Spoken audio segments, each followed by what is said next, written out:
Already, tech issues on both our end and the players' end seem to be resolved.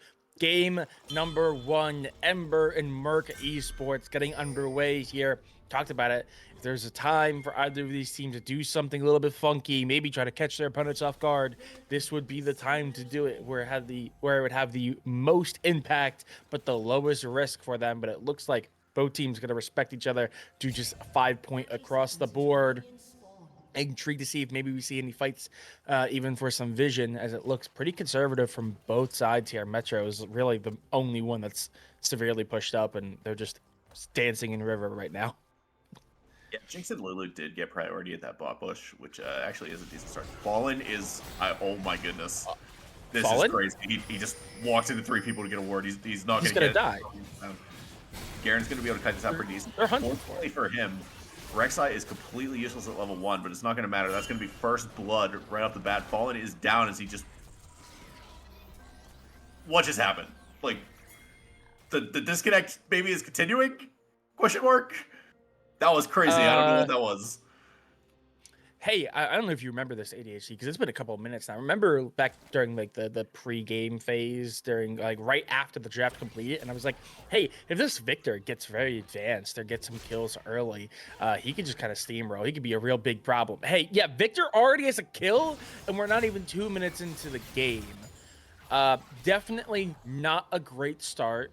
Walmart Bergsing is definitely going to be feeling pretty good after that, as they're going to have practically full control of this lane early.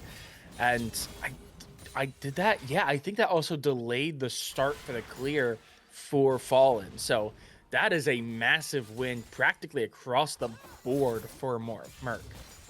Yeah, I'm also gonna gripe for a second. I'm a jungler, by the way, and remember I told you about that Xayah Rakan thing at the beginning? How they're like unbeatable level 1 if they both make W. Xayah took Q. He can't fight, even though Murk opts to like fight them in the wave, they can't retaliate because Xayah has Q. It's so tragic. That is a nice play though. Strenuous is going to take a ton of damage there. A nice W from Mollywops is going to get Strenuous down really low.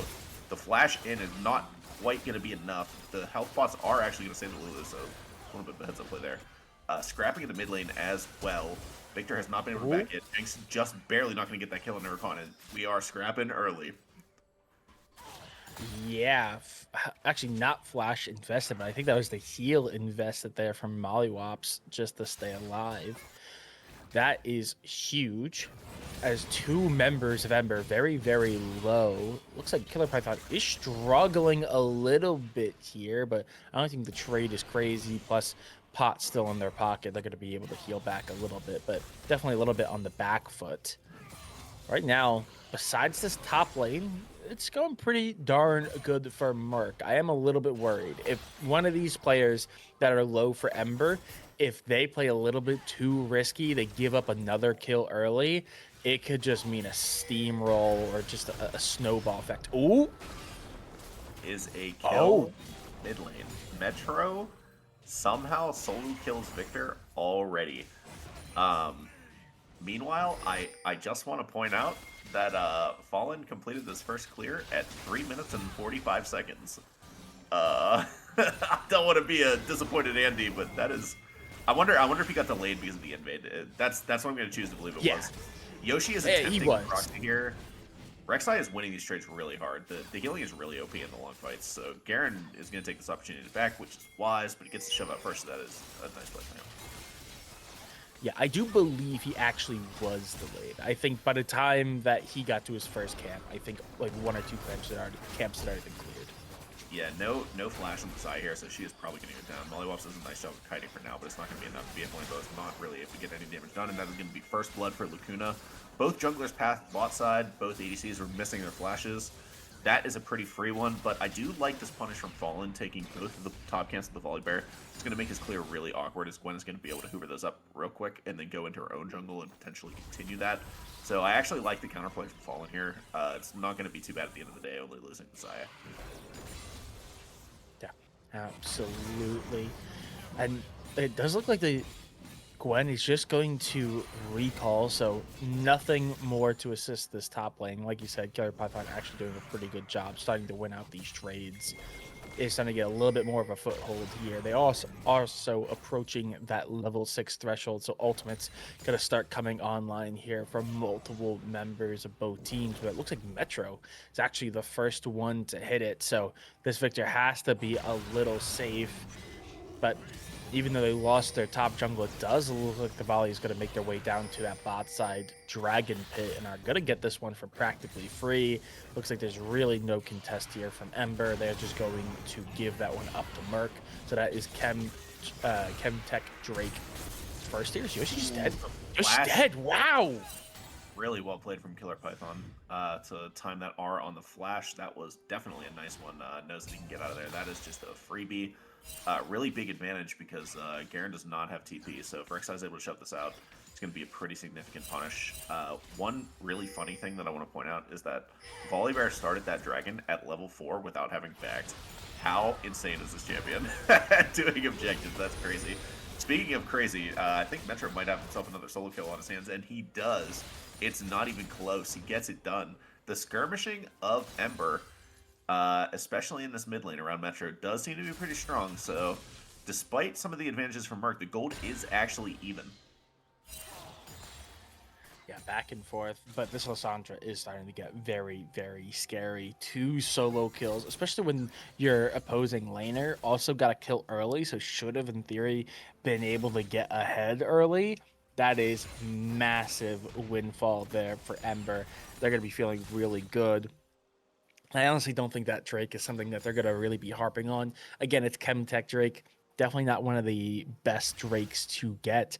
I actually think both teams are going to be happy to see that one early because that does mean that there's a much better soul most likely available. I think Chemtech is one of the worst ones. I don't think it's outright the worst, but I think it's definitely one of the bottom tier ones. So the fact that it's coming up now means there's a more likely chance. Oh, and it's actually Ocean up next. So I think 2 of the worst ones are going to be the first 2 Drakes. That means the pool left is, I think, all the best ones. So that's going to be a nice thing to look for in the next couple of minutes.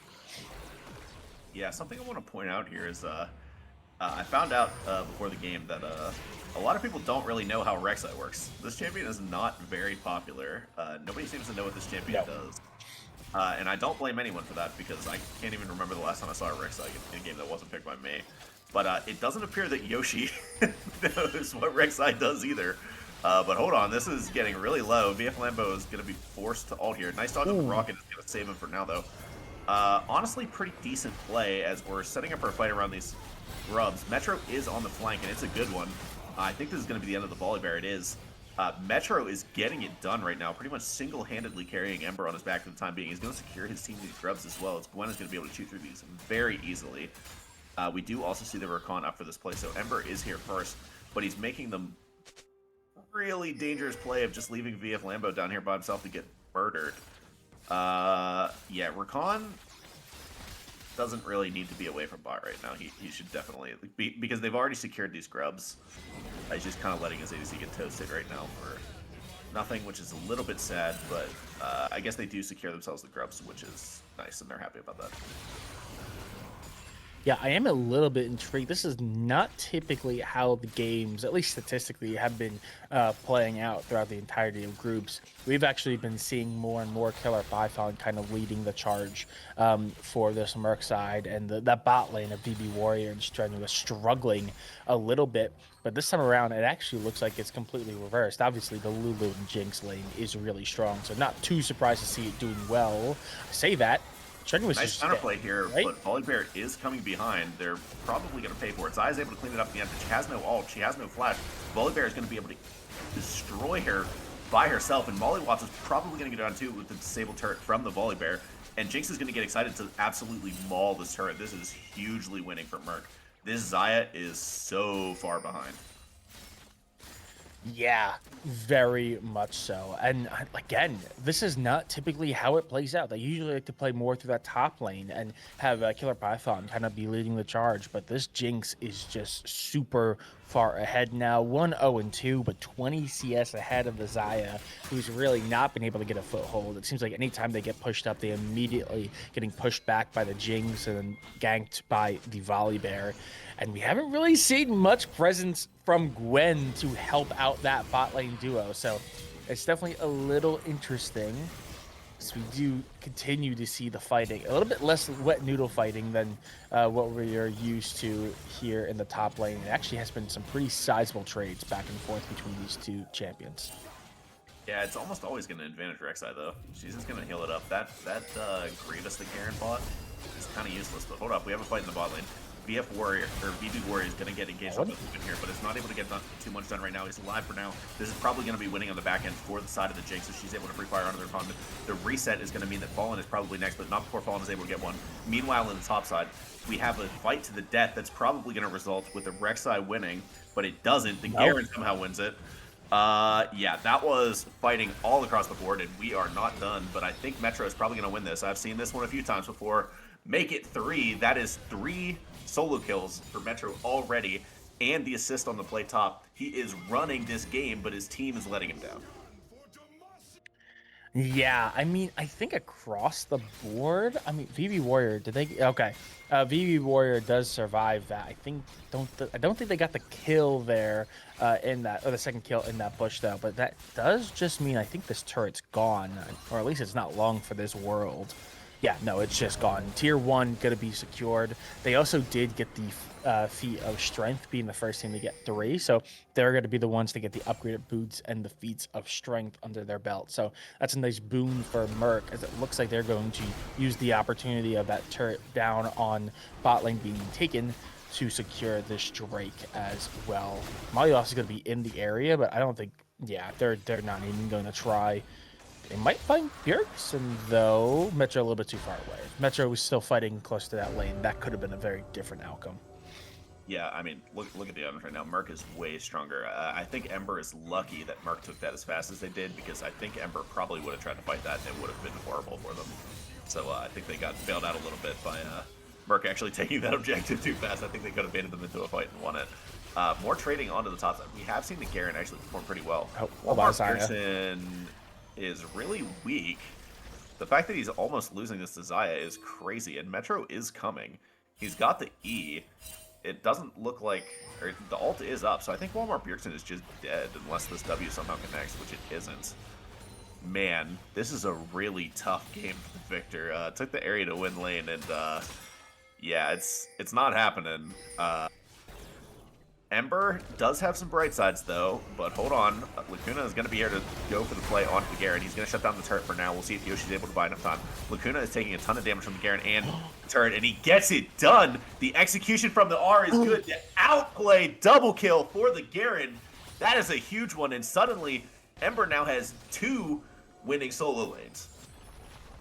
Yeah, that might have just flipped the game on its head. And as well, Metro roaming down to that bot lane means that that's going to be cracked open here too. That's a lot of damage and a lot of turret plating gold that just went into the pockets of that Lissandra. This Lissandra is becoming very, very scary. The Garen also coming online is absolutely massive. Yeah, this entire game has been flipped onto its head. If we start seeing Ember fighting for these objectives, because mind you, the last 2 objectives were completely uncontested. If they start fighting for Drakes, putting an end to the Drake stacking that they've just been giving to Mark, this entire game could very quickly turn Ember's favor, especially as it is going to be the Infernal Soul, so a lot of extra damage to be found here. Molly's in a little bit of a difficult situation, but he does manage to get himself out. The Rakan is a good pick for Molly, I think. Has a tendency to find himself in dangerous situations sometimes, but Rakan is just going to be able to fly on out of that really easily. There's been so much fighting that I haven't even got a chance to make fun of the fact that Fallen has built the Gnasher's Tooth, which I suspect some people in the chat may be disappointed by. I don't know what the optimal Gwen build is, but I expect that it's not that. That's the recommended item. I don't think it's the good one anymore. But we'll see. I genuinely don't know, so... That being said, we have the engaged mid lane. The Rakan is going to go in. Metro's going to be able to follow up. The one shot is not quite there. The redemption is going to be huge. Strenuous played this really well. He buys his team a lot of time. Mollywops is going to get down to the volley bear here. And in this extended fight, I think this volley bear is going to be able to get a lot done. And like I expected, there it is. The volley bear is able to chop them down. The polymorph part 2 is coming through onto Metro, and that's going to be another shutdown. That is a huge play for Lacuna. Fallen is probably going to be able to clean up this last one, but I think they're happy with those shutdowns, and he's not even able to get it. The ult is used for nothing. A big play there, and the gold is even. This is a back-and-forth game. Was that a triple kill there for the volley? Just absolutely running everyone down, turns the game back onto its head, puts us back practically level here. That is absolutely massive. As well, Bjergsen is continuing to push on these side lanes, knows that they're behind, so rather than taking fights that they know they're going to lose, they just continue to put pressure on the side lanes. Means that he's going to get some extra gold, some waves, as well as keep pressure, making it so that they can't put their full effort into the rest of the team fights. That being said, we do see Ember put a little bit more presence into the neutral jungle camps as they do pick up the first Rift Herald, which should help them out a little bit, seeing as they haven't been able to take any of the turrets yet, but they have 3 very weak turret targets to find. Strenuous is gonna die. No, he's barely gonna get away. It's close. Not quite enough, though. It's a shame to lose the flash there, though. I think Metro gave that a little bit of a tilt flash after he's not quite able to clean it up, but still a decent play, I guess. Volibear is on 2 items now. I think Ember should definitely avoid fighting for the time being, as both the Jinx and the Volibear are quite strong right now. And even though Ember does have strong points, I just like the item spikes for Murk right now. So I want to see Ember not contest this dragon. I think they have to give this one. It does suck to give over Soul Point, but I think that's what they got to do, because Gwen is not very strong on one item, and this Volibear is going to be like really, really strong at this power point. So they certainly need to avoid this. Metro is greedy for this tower. He's not going to get it, and he's going to take a ton of damage and just barely live for the time being. Yeah, Lacuna's probably going to be able to clean this up if Walmart isn't able to get it done by himself. Metro is buying a lot of time, and the redemption is coming down, but it's not going to be enough. That's 1 down for the dragon, so Ember definitely has to give this one now. But it looks like they're going to contest it. Yeah, it's also their biggest threat on the board. Yoshi is still there, but if they also lose Yoshi here, that's going to be a big hit to the Garen, and I don't think that's worth it. Give over this Drake. I mean, do they still have Rift Heralds? I don't see it. But if they still have Rift Herald, that's something they can absolutely play for. Take a turret or 2 off that, but they are just going to get this tier 1 mid for free, and then take the fight afterwards. This is risky. They're just dead. Molly's gone. Deleted. Yeah, that was a bit. Yeah, they're going to have a hard time chasing Zaya potentially. The Blade Collar comes through really late. She's able to get a lot done with it. Polymorph is trying to clean it up, though. Right side is able to get into Yoshi, and that's going to be an execute with the ult. Flash is not going to be enough. You cannot flash away from that.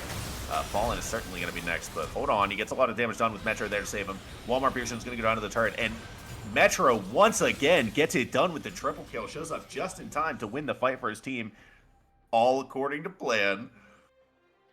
That looked like it could have been disastrous, but I mean, Metro with the respawn timer gets back quite literally exactly at the moment that was necessary. They take that fight, and because they took the tier 1 for practically free during that dragon take, it means they're going to get 2 shots off with this, and I think that tier 3 is just gone as well, or it's soon to be. Lacuna's going to push away Fallen, and Metro, maybe? Metro is taking that and just chunking Lacuna out regardless. Yeah, Lacuna? I don't know if you win this, Lacuna. Get away, my man. You're running. What? Flanking Victor. Flanking Victor. Metro does a lot of damage, but it's not going to be enough. He goes down. Okay. I've never had my brain broken like that.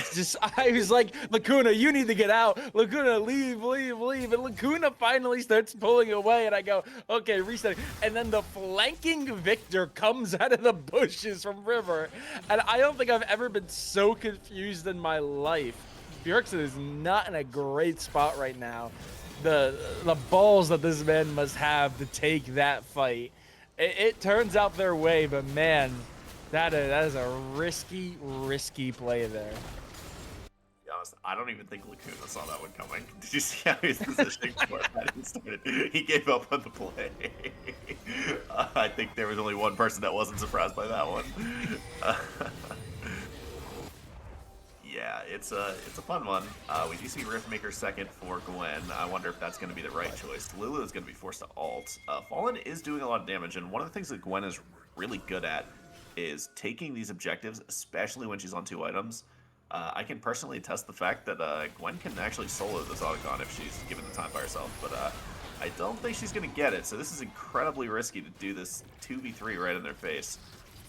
Both teams are here and down to scrap. Metro is on the top side of the map right now, though. He does have TP, however, so we could see a 5v5 for this Autocon.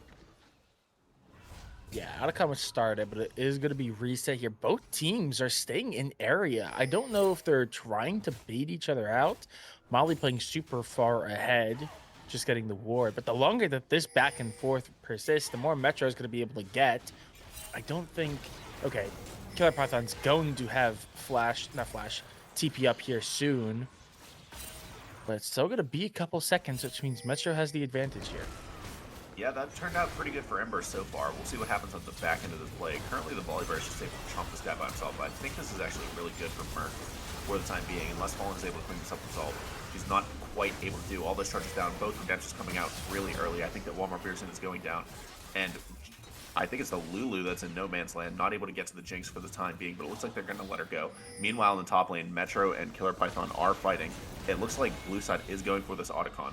Metro is not going to win this extended fight. Rek'Sai is certainly going to win in the end, but Metro is able to run for now. Meanwhile, in the bot side, this Autocon is started up. They are going to do it right in their face with that man advantage. Metro is going to try and back here and TP in. Rek'Sai, I don't even think is aware of what's going on right now. She does have her TP though, so she should be able to get here.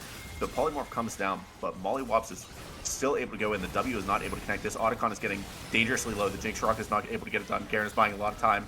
I don't think that Lacuna is going to be able to walk in here. The Autocon is secured for the Gwen. Mollywops is able to go back in for the recycled W. Yoshi's able to get a lot of damage done, and it is a 4v5 still, but it looks like they're just able to walk out of this for free. Ember gets the Autocon, and that is a huge win for them. Yeah, that's a huge win. They don't get any kills besides Walmart Bjergsen, who dies early there, but the fact that also no one dies for them is pretty great. They practically get the Autocon for free. That being said, Murk is going to try to do something to get a little bit of reconciliation there with that mid-tier 1, but I definitely don't think that is overall worth it, as they're having to force a reset a little bit here. Notably, Murk, though, on Soul Point with this Drake up, and it looks like they're just going to try to sprint and take it quickly, even though the rest of the team for Ember is here to fight it. They're going to flip it. Metro goes in. He's able to get it pretty low. It's going to be a flip for the Dragon. Volibear is able to win it. That is Soul secured. The BB Warrior is still firing, and I think this is going to be winning with the Jinx in the back end. The Redemption isn't quite able to clean it up. Everybody is really low on the side of Ember, but they're still alive for now. Metro is able to go in immediately. Zhonya's and live for now, but BB Warrior is still alive. Jinx is still firing, but I don't think it's going to be enough. I think that Fallen is going to be able to clean this up on the back end. They're so low, they can't get over the traps, but Mollywops, of all people, is going to get it done onto the Jinx. Assassination complete for the support. It's just Strenuous left to hobble away, and he's not going to get very far before he's cleaned up. It's going to go over to VF Lambo 2. It is a worst-case scenario for the side of Murk, but they do get the soul, so maybe not the worst. I don't know. It's close. Yeah.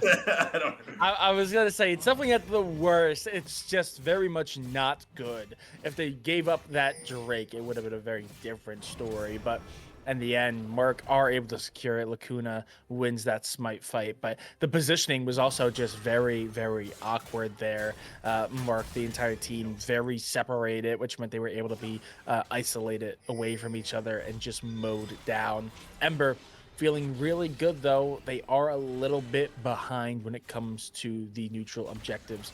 Obviously, Baron's going to be up here in the next minute. I'd imagine Ember are going to want to take this. They very clearly have the lead, even though they just lost Soul. I don't know if a Soul is going to be able to close the gap between the damage presence from these two teams. Ember are just starting to become serious problems. Metro specifically has died a couple of times since they started really popping off, but still really strong. Lambo they're gonna just run down Lambo. right? No, okay. He's out for now, but he may have actually baited them. Metro doesn't take the E, so they're out for the time being. Yeah, it's nice that they got the soul, but I'm not sure how valuable Infernal Soul is on this team. Like, it's a bunch of melee champions plus Jinx Victor, I guess, so it's not too bad. Obviously, the Lulu able to do a little bit, so I guess it's not terrible. But I would take the 5k gold lead any day of the week, even though it is somewhat close. I'm favoring Ember at this point. The Gwen has the 2 items that she needs, 11 stacks in the Magi's. Garen is doing really well, buying space, doing a lot of damage, so I definitely think that Ember is in a winning position right now. That said, you never count out Jinx. Yeah, definitely not. Nor Victor. We've seen it before. One team fight. I say poor Bjergsen is going to get cast and cursed it here.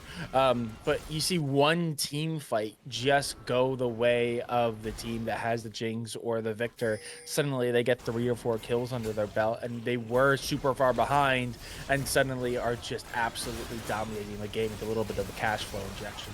Ember is checkmated here if Victor TPs. This should be a free win for Murk because there's no TP on the Garen, so they have the advantage in this fight, but it's a close one for now. The Polybear goes in. He's just able to get it done as he goes down in the process, though. The Polymorph, meanwhile, is going to clean up the Xayah. Metro is alive for the time being, but he goes down immediately. This is a messy one. Yoshi is going to look for the 1v3, but the Victor W is going to dissuade him from going in for now. I don't think that we're going to be able to get any Barons off of this because both junglers are down and this is messy. Yoshi is running, but that's really all he can do. We'll see if they're able to catch him. It doesn't look like they're going to be able to. I don't think the Lulu W is going to be enough. And yeah, I honestly can't even tell you who won that. I guess Murk.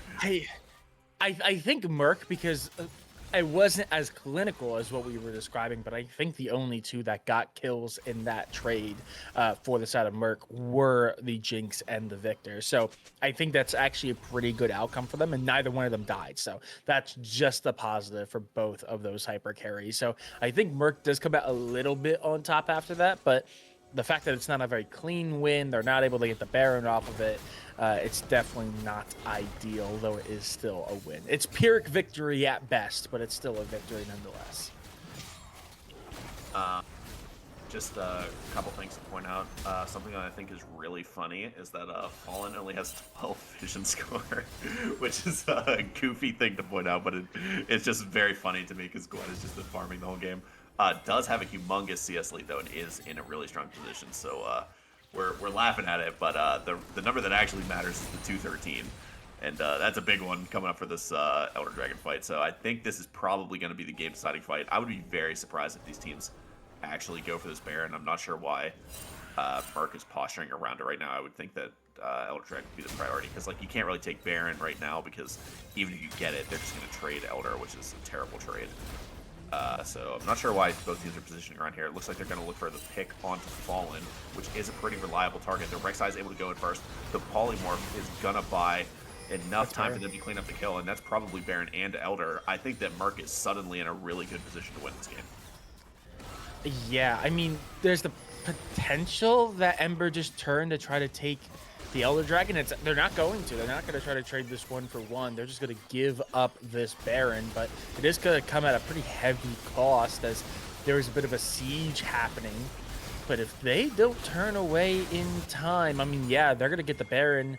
They're going to be in a position to just collapse in on all the players who are trying to run away back to the jungle if they time it correctly, or if Rek'Sai can find and stall here for a couple seconds.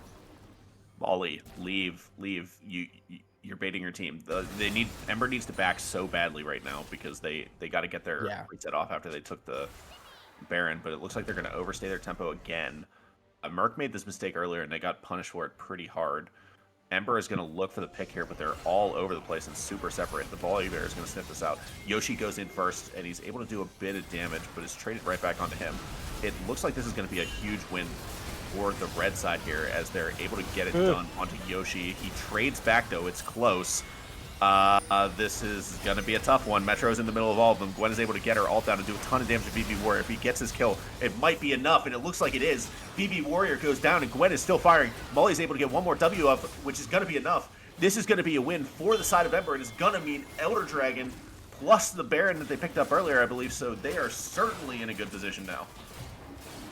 I mean, they weren't the ones that got Baron. Oh, yeah, it was Murk, But so it's straight. but the fact that they got 4 kills on Murk and the only one left is the support means everyone who had Baron that really matters, they're gone. That Baron buff is practically null and void. The only thing that they got out of it was that gold influx, but they just also practically lost it with that Elder. Plus, now they don't have that buff.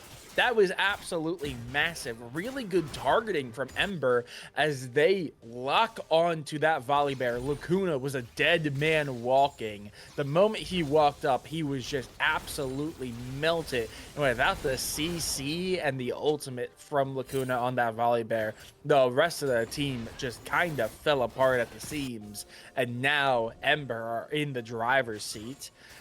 No major jungle objectives to play for, so it is just going to be siege time. And I don't know if Murk are going to have the firepower to really stop it.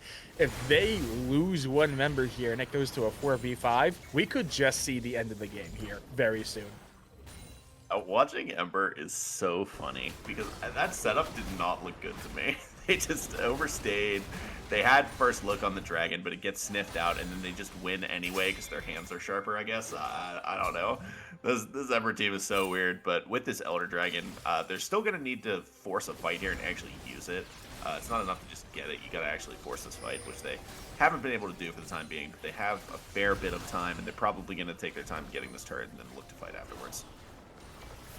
Yeah, I'm not comparing them to the quality of this team, but it does kind of feel very similar to T1, where it's like, yeah, you could absolutely be winning the game, but if the game is even remotely close, like even ever so slightly close, Ember could just win the game off of one really good team fight that they just win because that's what they do. Yeah, definitely not down and out here. The gold lead is now pretty drastic in their favor as well, off the back of those kills, as well as the Elder Dragon. What is that, a 8k gold lead? The siege is inbound. Metro's gonna find that opening bit of damage on the Lacuna, but is gonna back away. They have not really used this Elder Dragon buff at all. It's gonna be timing out here soon. Yeah, it's exactly what I said. Their macro is just not good. Like they really need Murk to like just take a bad fight against them, and Murk doesn't really have that option right now, so they're just gonna sit in base and they're happy to wait out this Elder Dragon timer. Their waves are completely out of sync, so they can't actually get any damage onto this turret. They have not progressed the map state one bit since taking the Elder Dragon, by the way. The Gwen is gonna do a ton of damage to this turret though, so they are able to get something at least. But he's probably going to go down for it. The Redemptions both come down, going to basically trade each other out. The Gwen is able to survive for a little bit, but it's getting really low. Metro is just able to get that Zonies off in time. It might buy enough time to get one more W. BB Lambo is doing a lot of damage, but he's over-chasing onto Strenuous. The ult is going to get him out for now. The Blade Caller is good, and is able to connect onto BB Warrior, but he still just guns him down anyway. Murk just wins the fight, like, easily. That's a, what, 1 for 3 in their base, and this game is not over. Yeah, not at all. And Bjergsen there on that Victor got 3 kills. Has very, very slowly be getting more and more kills under their belt, closing that gap between them and Metro on the Lissandra. And if you were to put the two together, I think the Victor scales harder, so he becomes more and more of a threat. I said that there is a bit of a timer on this game. If Ember don't close it out by that 30-minute mark, the closer we get to that 40-minute mark, it's going to be more and more Murk favored, especially with that Infernal Soul in their pocket. This one, I feel like we're going long on this one. I don't even know, because it's so close right now, even with the gold lead, which is shrunk down to just under 5k now.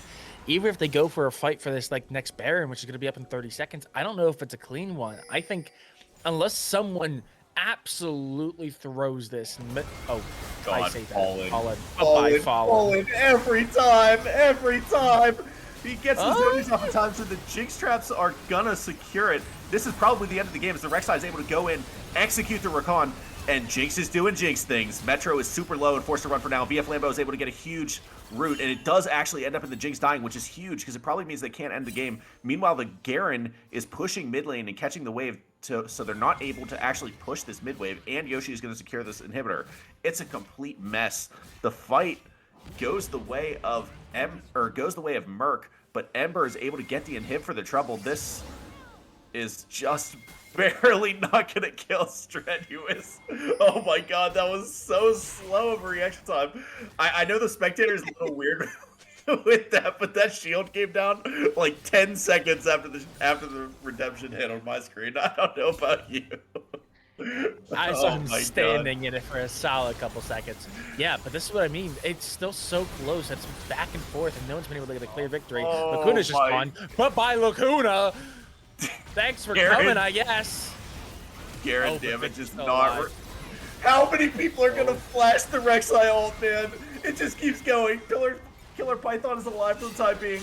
He goes back in, though, and he forces out the Xayah ult, who's not able to do any damage to him. Walmart Bjergsen is caught by Rakan in the meantime. Metro's going to go in, but a nice Zhonya's is going to buy a little bit of time from Walmart Bjergsen, but it looks like Ember is going to win this one.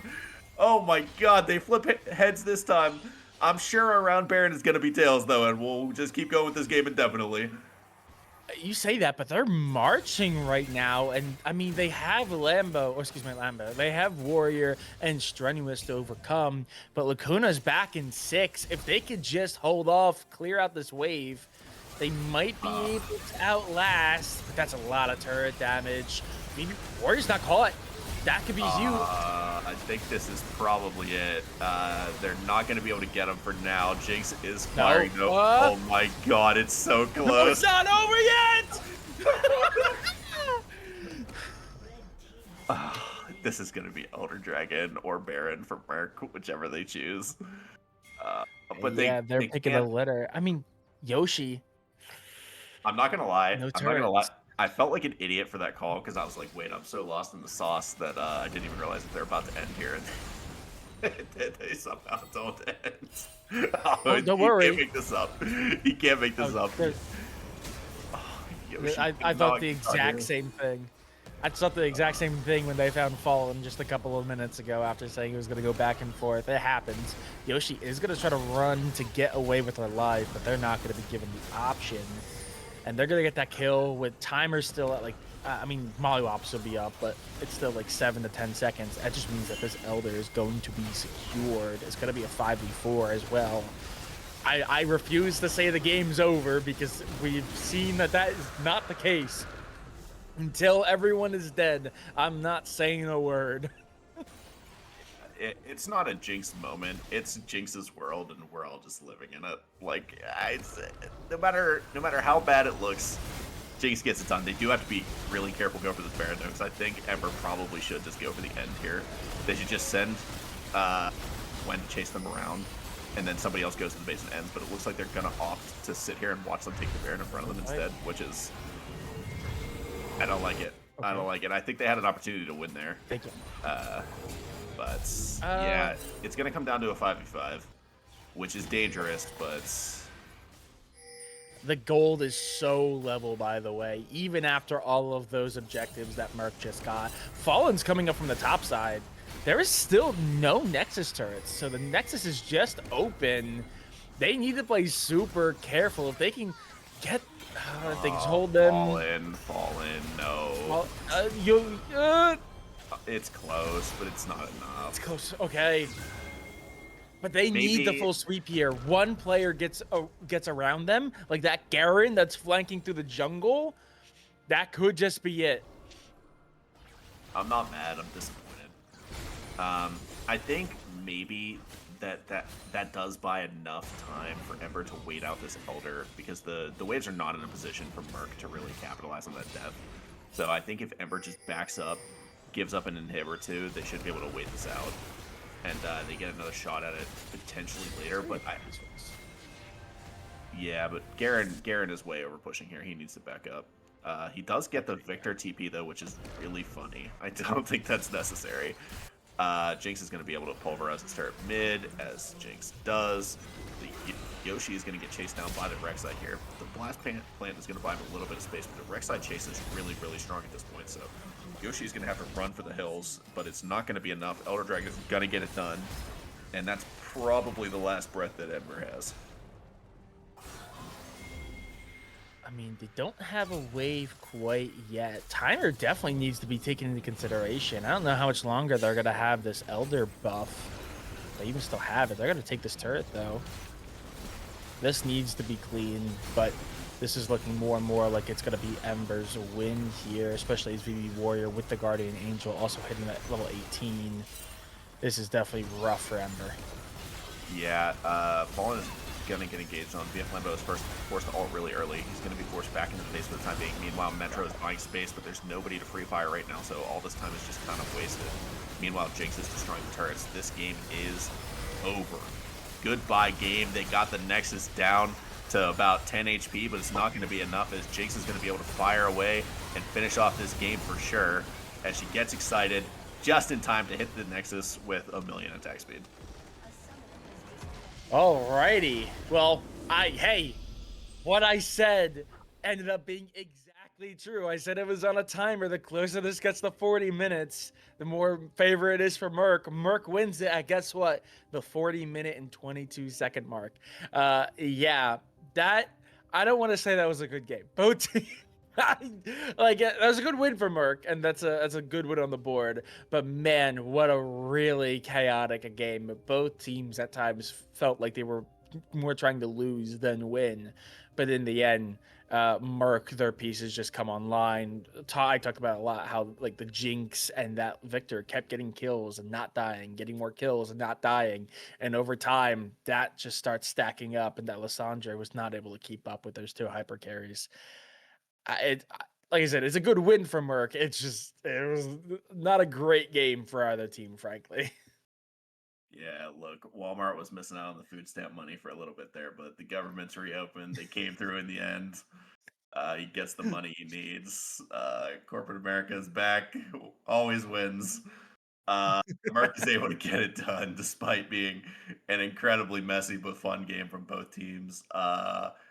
We called it before we came in. Every single Ember game is like this. I do want to give a shout out to Metro. He played insane that game. Oh Absolutely yeah. carried them through the early game. Even in the late game, he's buying a ton of space. That game should not have been close, but he made it close. So credit to him. I see you in the loss.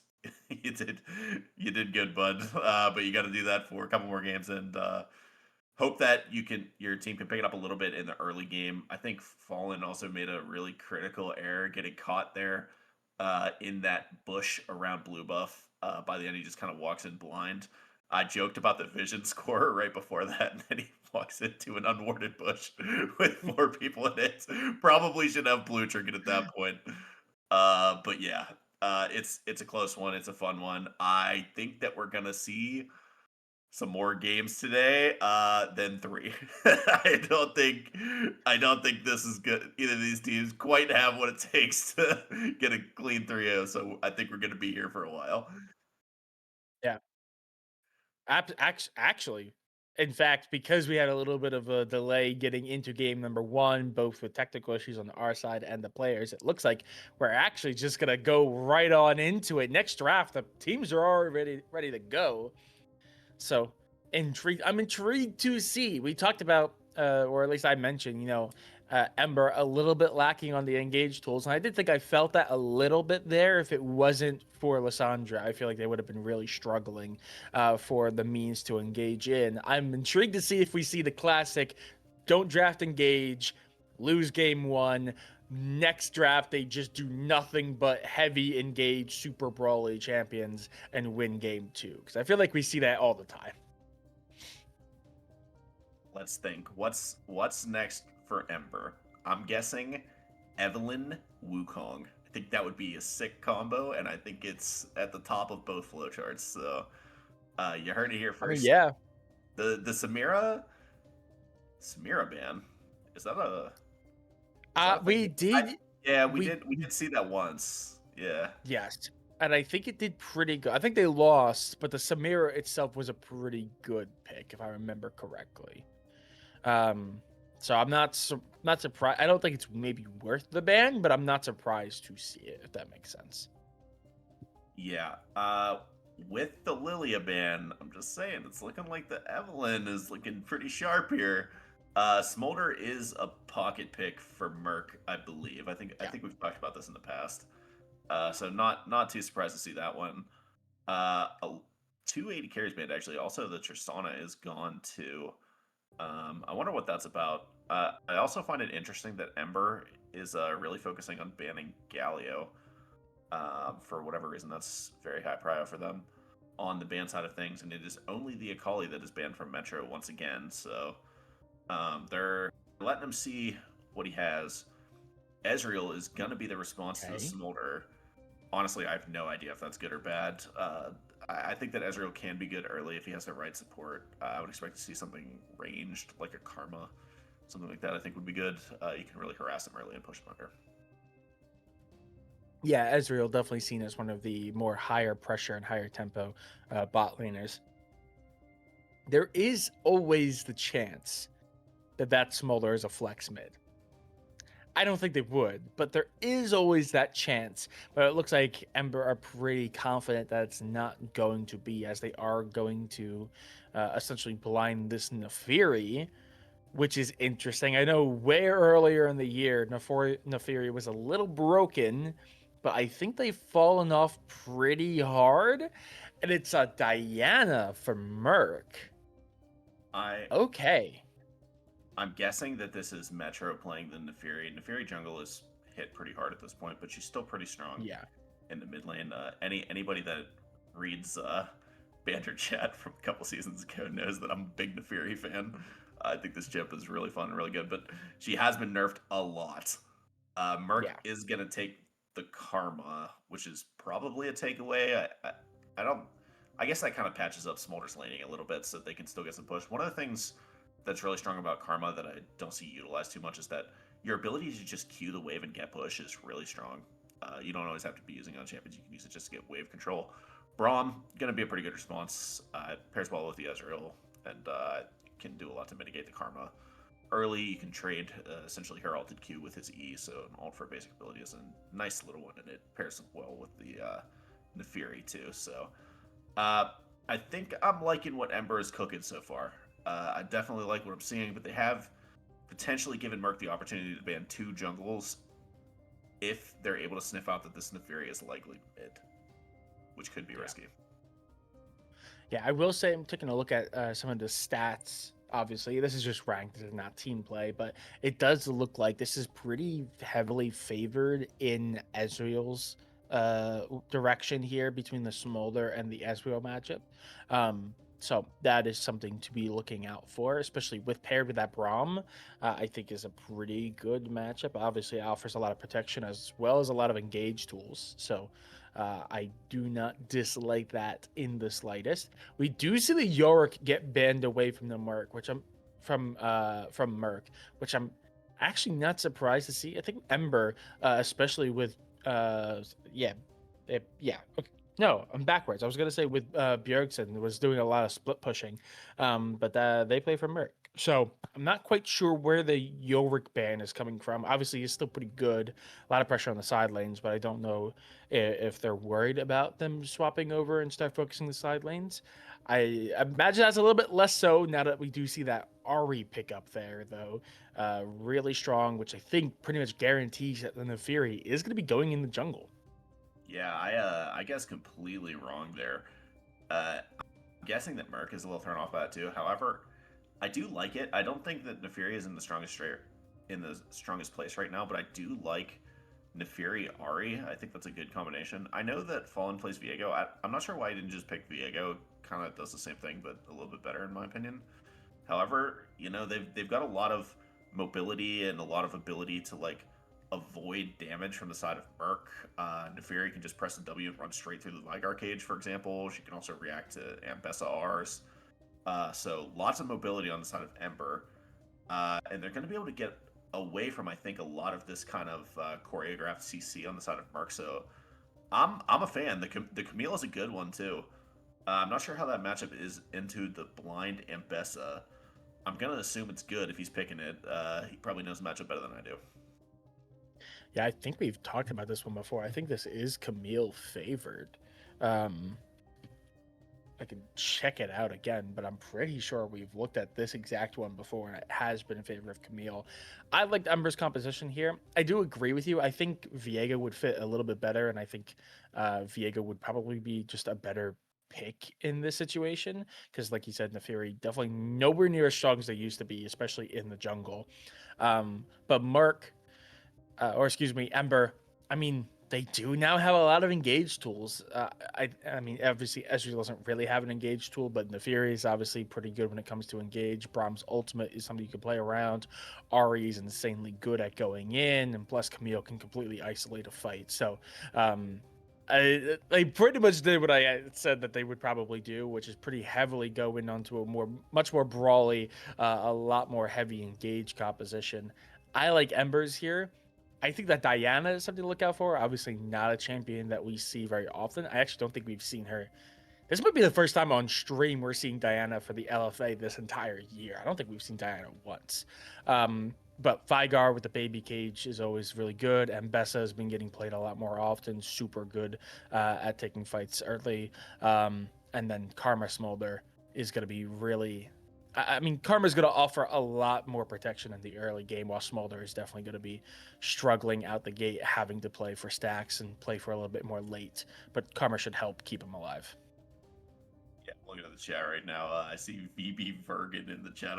Did VB Warrior forget to change his account before he hyped himself up? That's crazy. If so, uh, that's funny.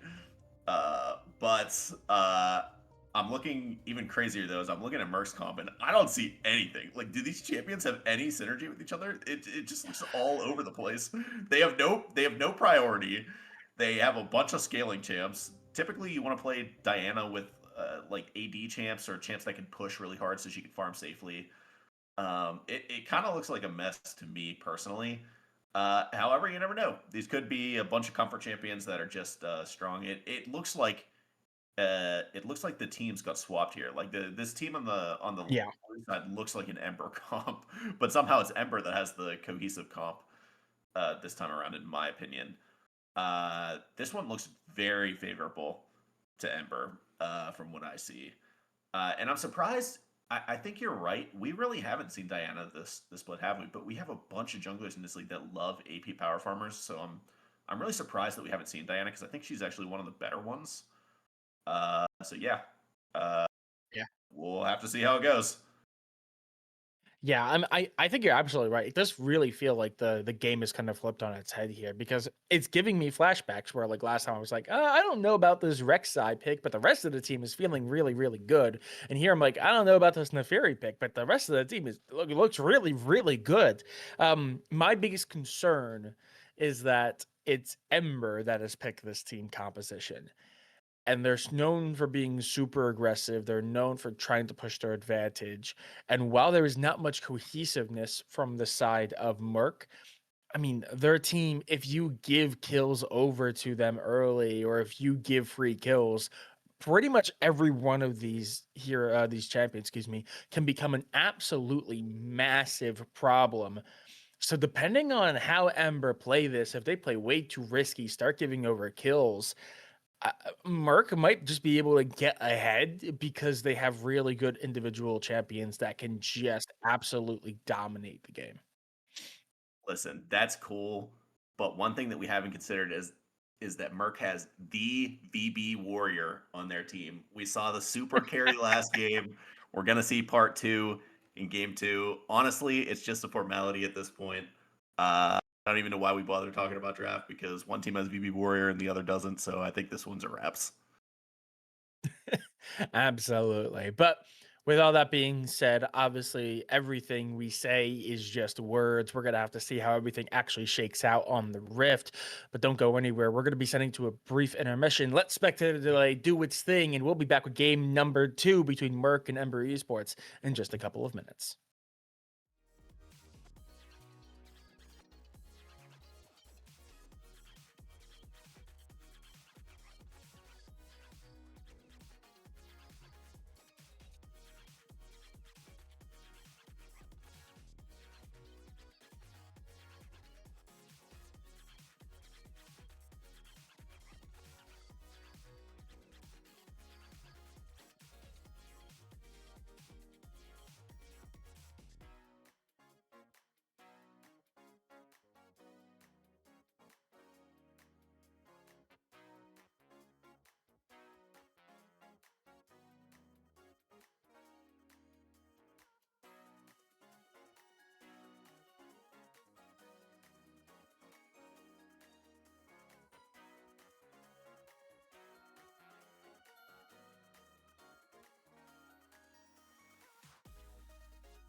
I believe no pause this time. Game number 2, Murk versus Ember. Murk draw first blood in game number 1.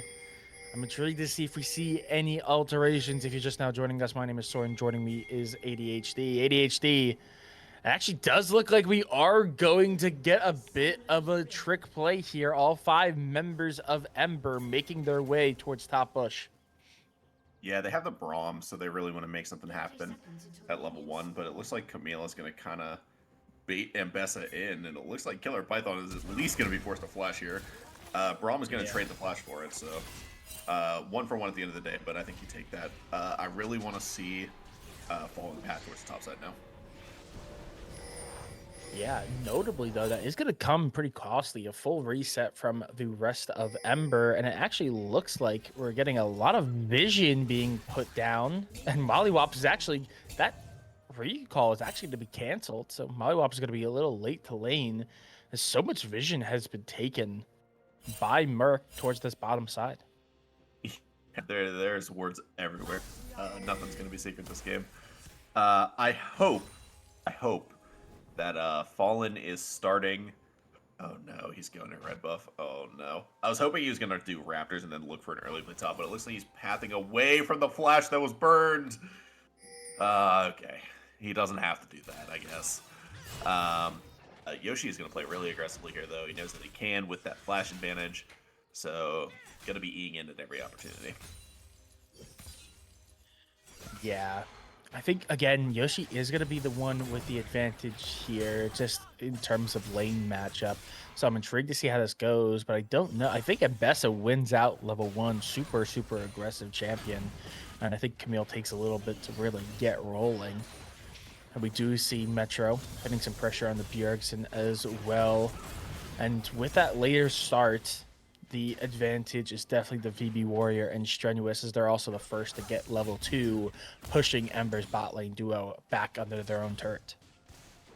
It was really funny to see the Karma Q field go right between them. Also worth noting, Diana is pathing towards the top side, probably assuming incorrectly that Neferi will be pathing that way. So both junglers pathing away from the flash and burn, which is very funny. A little bit of trading in the bot lane, but ultimately not going to amount too much. I think that the Camille might actually win early against the Ambessa. I think that level 1 was really bad because she started E for the early level 1 play. So I think that Ambessa just had the abilities and the Camille didn't, as now that the abilities are coming through, both top laners are level 3, Camille is starting to win those trades. Yeah. And actually something that we didn't really comment on before because they jumped right into the draft. They did end up swapping sides. So Ember electing to get that final pick in the draft and choosing to be on the red side here. Don't know how much of an impact that's going to have on the actual game, but I figured I'd mention it here since we didn't really get a chance to talk about it in the pre-game lobby. Yoshi, though, is taking a lot of damage as Killer Python's keeping him fresh under that turret. Yeah, Ambessa does actually seem to be getting the better of this, but Diana is walking to cover, but there's not really anything to do unless they're willing to dive this, which they might be doing. Lacuna is going to have to take this turret aggro, though, and Killer Python is having a difficult time getting the wave in, but he does get it done at the end of the day. Nice little bit of poke from Ambessa is probably going to get it done. Camille E is timed nicely, though. Oh, man, Lacuna flashed out really early there. But they're just barely going to be able to get that dive done. I guess well executed as neither of them go down. And the push advantage goes to the Ambessa. Camille's going to be forced to TP here, but not before we have a play Blod. They're going to go for Strenuous. Good communication there. We'll see if they're actually able to get it done. The Braum passive is just procced really late. BF Lambo is down to 1 HP. He does go down in the end, but it's a 1-for-1 at the end of the day off of the gank. You have to be happy with that if you're the bot lane getting ganked and getting a 1-for-1. Yeah, absolutely. And it looks like VB Warrior might be falling here soon, as a lot of pressure. It actually is going to be able to survive that. You know, all three members are staying to fight. Diana is here to cover, but Metro is probably going to be able to clean this up anyway. But not if the Q misses everything. And Metro is suddenly in no man's land, and he just goes down to the collapse from the rest of Murk. It is a messy one, and Murk takes a 3-1 advantage. A little bit of a flex there from Giggle. Production quality about as good as the Smolder outplaying that, which somehow works. Yeah, that is actually insane. Feat of Warfare going over to Murk as well, as they're looking to have a really strong start. VB Warrior is leaving with scraps of health left. Meanwhile, up on this top side, the fight's gonna go back and forth, and Yoshi's gonna get the kill. The solo bolo on the Killer Python, gonna give him a little bit of an advantage, as well as now, I mean, CS is gonna go into their favor. That is a huge pickup for the Camille. Was risky, and that was close. But I do want to give a shout out to my boy Strenuous. I saw you dodge every skill shot there. That was a nice one. Doesn't really amount to anything but a winning trade, but he's able to hold this wave of the Smolder as a result. So that is... I see you. I see you with the small plays. That was good. But, of course, it gets overshadowed by his top laner getting solo killed, which sucks, but that was a nice one. Yeah. I actually have a fun stat here, because I wanted to look it up just because I mentioned that they had swapped sides, and I wanted to see maybe, you know, Ember have better luck on the red side. And fun fact, no, they don't. In fact, that, according to the stats, I don't know how accurate it is, but according to the stat sheet, that was the first time that Ember have lost on blue side this entire split. Which would be a crazy statistic. That can't be real. That's nuts. I'm looking at the stats, and the numbers do kind of match up. The games are a little low, but also I know we did have a couple of games get forfeited, so none of those games would be added to the tracker. So I don't know, but according to the stats, I tend to believe them. That would be the first loss on blue side for Ember. Meanwhile, Ember actually having a pretty rough win rate, at least for a playoff team. Only 60% win rate here on the red side. But they're keeping themselves in this. Losing the Feat of Warfare is definitely not amazing, but definitely not down and out yet. Especially if Yoshi can continue to be a menace up on the top side, take advantage of the lead that they have just gotten. And VB Warrior is going to have to fly away. Not investing the flash, but is having to give up a lot of ground. If you have Limbo playing this really aggressively, he's going to have to E back up soon, but when the Fury is able to just jump through that Walmart Pearson cage, and they're going to be able to get it done, he gets out with a sliver of health. Really nice play from Fallen, but he actually does go down in the end. Meanwhile, in the bot side, Diana is going to clean up the Ezreal, and they're fighting top side too. This Dragon is probably going to be the next casualty, and it's likely going to be Murk that has the advantage for that one. Yeah, notably. Also, stat-wise, seeing as I'm assuming the fighting's done, unless Molly does something ridiculous here, like tries to take the 1v4 or 1v3 there. Fun fact, that would have been one of the very few games that Murk won on red side, by the way. They only had a 33% win rate. Meanwhile, on blue, they're over that 50% mark. So this is looking better and better for Murk, especially as they, again, got that Feat of Warfare. They got more kills, and they also just secured that Drake. Yeah, Fallen is going to clean that one up, but VF Lambo is playing these fights really aggressively and really well. Everything seems to be landing. Fallen uses the W really prematurely just to get the extra damage, but it's going to be enough. He doesn't even need to dodge the turret. Yoshi is going to take a turret shot, though, as Killer Python is able to land the ult and able to get that free kill onto the Yoshi. The solo kill top is traded right back as it's 1-to-1 in the top lane in terms of solo kills. Yeah, Metro going to take a little bit of damage there on the way out, but Bjergsen is a level ahead, but that's still a little bit rough. Overall, I think that does go the way of Ember getting all those kills down on the bot side. But right now, that Diana is still super advanced to 0-1, and Bessa is still very much in the fight, if not starting to get the upper hand. Smolder, I think, is still doing better than the Yez, though it is pretty close. Yeah, Walmart Pearson is probably going to get done here as the charm is able to land onto the wall. The Braum passive is not quite connected with, and he's actually able to kite this one out as it's Mollywops that's getting really low here. The grub fight is going to happen after this, but Metro is able to turn it around a bit with another charm onto Walmart Pearson, but he doesn't care. He's just going to keep face checking it. He's going to go down as he's caught in the cage, and Metro is doing his best to do some damage, but he's Ari, and he just doesn't really do any damage yet. Fallen is going to try and defend this as the Diana all comes through, but it's not quite enough. Strenuous is going to be forced to flash out now. It is insane. This is so messy. There are flashes being burned everywhere, and these grubs are still alive as it's Yoshi that's here. Hopefully he's able to ult over the wall, and he does. It's perfectly executed. Yoshi gets it done. But it's Vygar that goes down, but it's a 3v2. We'll see if they're able to get out of this. Lacuna is doing a ton of damage. His ult is down, but the E over the wall is going to be enough. Yoshi is certainly going to go down as he's just able to get out with the potion ticking. Holy crap, the fighting never ends. Absolutely not, but the kills go the way of Murk. They're in a pretty good position here. Grubbies are still there to play for, but with two very low health bars, I'm intrigued to see if they go for it. It looks like they're at least going to try to take one, but with the damage that this Diana is doing, I actually wouldn't be surprised if that is just going to be a take. As long as Killer Python can keep Yoshi up on the top lane, I'd imagine. No, they're just going to take a couple, and they're going to back away. Brahm's going to walk up with that Ari, and it's going to force the issue. I didn't hear no bell. Fight part 2 about to come down as the blue buff is about to eat a charm from Metro. Lacuna still on the map after all that fighting. He hasn't managed to buy anything. He is 3-0. When he backs, he's certainly going to be able to build whatever that first item is. I'm assuming that's a proto belt, I think. One grub already down, but it looks like Fallen is going to be able to chew up the rest of these. Yeah, don't think that's terrible there. Metro having to duck and dodge out of the way to not get caught up in that baby cage, but yeah, both of those grubs are going to be taken by Fallen, and I think Murk are super happy. They take the one grub, and they also got that first Drake, so I think they're happy to just give over those extra two. Killer Python is very weak, though. I don't know if that's the fight you want to take, my man. Strenuous is there to help, but I don't know if they're going to have the damage between the two of them. It's a bait. Oh, no. The redemption comes through. Is it going to be enough? It is. Killer Python with another kill with a little bit of an assist from the redemption and the karma.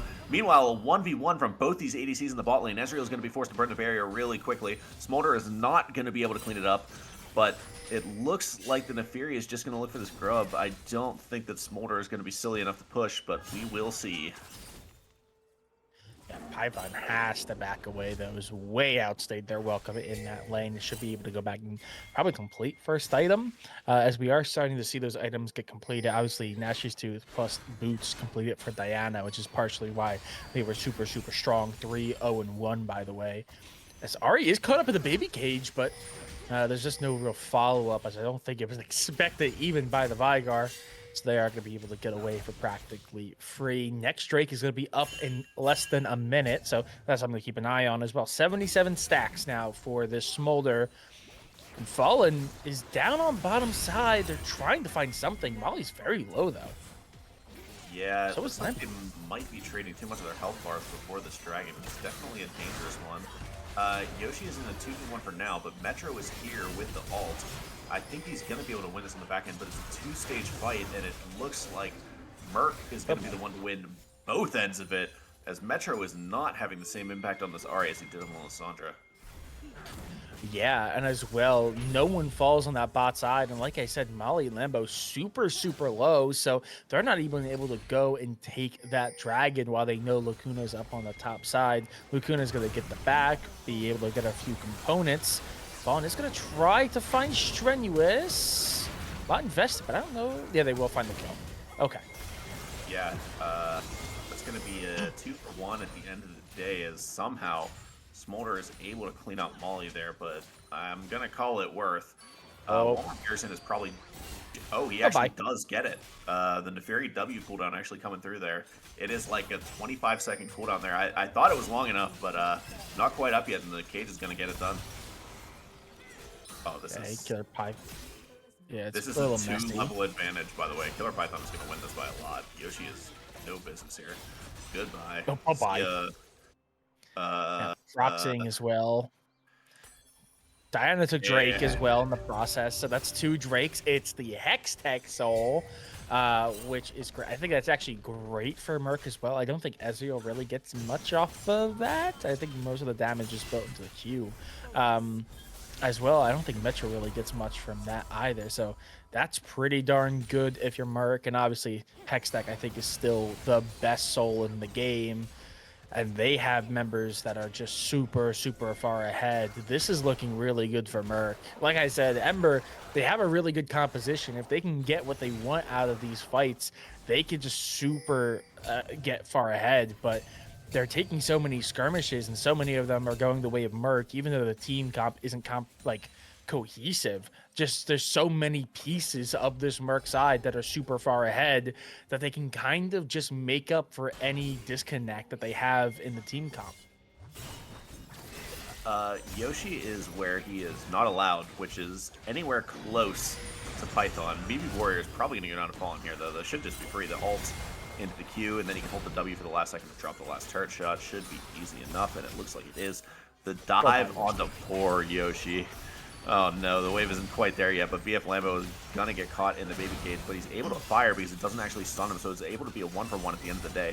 Killer Python is going in, and Yoshi is somehow still alive. Like, they're wasting so much time just sitting here. I mean, they're going to get him, but this is probably the best case scenario for Yoshi. At least he makes them waste a lot of time, as the turret does go down, and so does the Camille.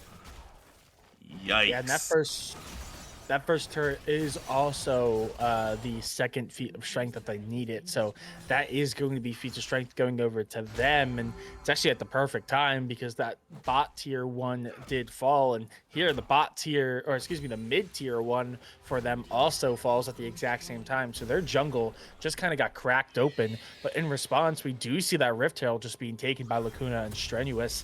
So they're going to be able to get something in response from it, but that's a lot of control that they just lost in their own jungle. Definitely one of those things that you can win the fights, you could win the game as much as you want, but if you start losing control of your own jungle, start giving up turrets, that is a means for your enemies to get back into the game. So Ember, definitely not down and out quite yet. Yeah, it's really funny that Fallen just randomly has 7 kills. It feels like Ember is pretty much losing across the board, but somehow this Nefiri is incredibly fed. But she's 40 farm down, so like he can't even feel it. I have said a lot this split that games feel like they're over, and they just definitely aren't, because teams find ways to throws, but this one feels really hard for Ember. That being said, the gold lead is only 2k. It feels so much worse than that, but it's actually close somehow. Where is the lead? Is it just the Nefiri? Like, this math is not mathing for me. I think so. I mean, Nefiri is already sitting on 2 items plus boots. I think all of the gold really is on this Nefiri. But that's kind of also why it feels kind of one-sided. It's because of the Nefiri. If Fallen isn't in the mix, it just feels so firmly in Murk's favor. We do see that Rift Herald get dropped. This tier 1 is just gone. Bye-bye. And they are going to try to get the Rift to drift and do what they can. Oh my god, it's off the wall. Executed. That was some ace driving, actually. Normally, that is something that I'm constantly complaining about, is how bad these people are with the Rift Herald. But that was a great one. He's able to get a couple knockups there and get out to do the damage. That was nice. Yeah, pretty darn good. Meanwhile, this 2-level advantage from Killer Python is continuing to make Yoshi regret living, just existing in that top lane. As we do see, next Drake is going to be up in about 50 seconds. We already see a lot of positioning here from the side of Murk. It looks like Ember might not be competing for it. They're instead going to try to invade this blue side jungle, but no blue buff to be found, so they're going to be making their way down. And Yoshi, bye-bye. Thank you for coming. I don't think there's a thing you could do. You could try to run, but yeah, no, bye-bye. Have a good life. 4v5 for this Drake, if Killer Python even deems it worthy to come down to take this fight. Yeah, man, I don't know when they added a Poppy ult effect to Ambessa, because Ambessa keeps launching this Camille back to the fountain. It's crazy, but The Ooh. Lacuna ult does come through and is able to connect with a couple, does a fair bit of damage, and Mollywops is going to go down for it. That probably means that Dragon Control is in the favor of Murk right now, as there are 2 Ember members down. This is going to be soul point once again for Murk. Yeah, they also had to send someone up to deal with Killer Python. Obviously, that side laning pressure just too strong, and Bessa can absolutely just run through the entire lane. So they send the Ahri up to do what they can. Camille is going to get caught up in the baby cage as they try to find Bjergsen, but Lacuna is there, ready to show their face and strenuous.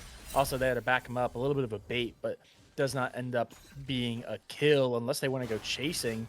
I mean, they are levels ahead of this Camille, who's just suffered so far this entire game. They could push the issue if they want to, but instead they're just going to take that turret and have a nice day, as they are just struggling to get a foothold in this game. Yeah, I don't know if you guys remember the old Yoshi tax fraud allegations memes, but it's looking like Murk is the entirety of the IRS this game, because they are just punishing this guy over and over again. It is painful to watch. A 40 CS deficit, 7 deaths off of counterpick. Man, that is the mental damage has got to be real in this one. Yeah, this feels like one of those games, and Anakan is up on top side too, which is definitely rough. Yeah, this feel bye-bye, Yoshi. I hope you enjoyed your time outside of base, because I don't think you're gonna be. Yeah, even though they're gonna live, they're gonna have to run back to their base for protection. Meanwhile, it looks like Otacon is gonna be what they fight for. Fallen trying to get away is gonna get the ult and should fall here. Yeah, Fallen is decently tanky with the items that he has. He's able to get out for the time being, and the Q is going to heal him a decent bit. He is ultimately going to go down though, as the redemption is pretty late. However, the collapse is here. Ramon is going to whiff, but this is definitely going to be winning for the side of Perkins. The cavalry is here, and Yoshi is not going to be able to fix the problem that Ember created. And this is going to be Otacon next. And probably we're looking at a 2-0 scenario here for the side of Murk. Yeah, I mean, they just have so many pieces online. Vigar's been doing pretty darn well, even though they haven't been like an masterclass for the champion. The baby cages are hitting when they really need to. Smolder's just doing their job, obviously scaling, but I don't even know if they're gonna really be needed, because looking at that top and that jungle, 7-0-5 Diana, 7-1-3 and Bessa. That is a lot of firepower to overcome. And we saw it got a little sketchy there, but the moment Killer Python made their presence known, it was just, close up shop for Ember. There was nothing they could do in that fight. And like you said, Yoshi just has no impact on the team fights. This does feel like almost the longer this goes, the worse it's going to be for Ember as well. Not just for like the state of the game, obviously it's going to get worse before it gets better, but the longer Yoshi has to constantly be in this super down position where they're just struggling to exist, the worse of a mental hit it's going to be as well. Yeah, Fallen is going to look for Strenuous here. With the Braum passive, he's going to do a decent amount of damage, and the Sun's going to go through, but it's not going to be enough for now. Strenuous is able to walk this out. BP Warrior is able to trade back with the ult as Fallen is over chasing a bit here. The W is going to be able to dodge with an ult, and it looks good right now. Fallen is the one beacon poke for them, but he does go down in the end. Metro is able to follow this, but with Bessa here, Ember is going to be sent running for the hills, and I don't think Ahri has enough dashes to get out of this one. No, they won't. And I mean, Drake is going to be up in like a minute and 30, but who needs that? The timers are in their favor, like 15 seconds now until the Braum is up, and that's just Braum. It's going to be more like 20 for everyone else. So they're just going to take this mid tier 2. They're going to get a nice couple of waves. They're going to put themselves in a really good position, maybe even get a recall there, as we could see, I think, from Lacuna. And then they're going to go back for this Drake, which they're going to have practically full reign on. I don't think there's a way in which Ember could really get good prio for this next fight. Oh, yeah, Yoshi. yeah. The Ember death counter is looking like a Soren tweet right now, because it just keeps going up. Oh my! Very, very fast. And I'm going to ask you all to avert your eyes from the Twitch chat. So I think there might be a little bit of spoilers in there. I don't think this game is long to this world at only 23 minutes. Oh Uh, yeah. Mollywops is no! maybe if he wasn't typing, he would be surviving this play. But he is gonna go down. Redemption gonna buy him Hey, 0.1 seconds. Hey, maybe it's not. Maybe that's why he died. Maybe he died because he was also typing in Twitch chat. The game's still going, obviously. He's just, they just have given up. I don't know which is a worse option. Though it is looking less and less likely as VB Warrior is just running down Lambo. Metro has had very little say in this game. The Ari just could not find a foothold.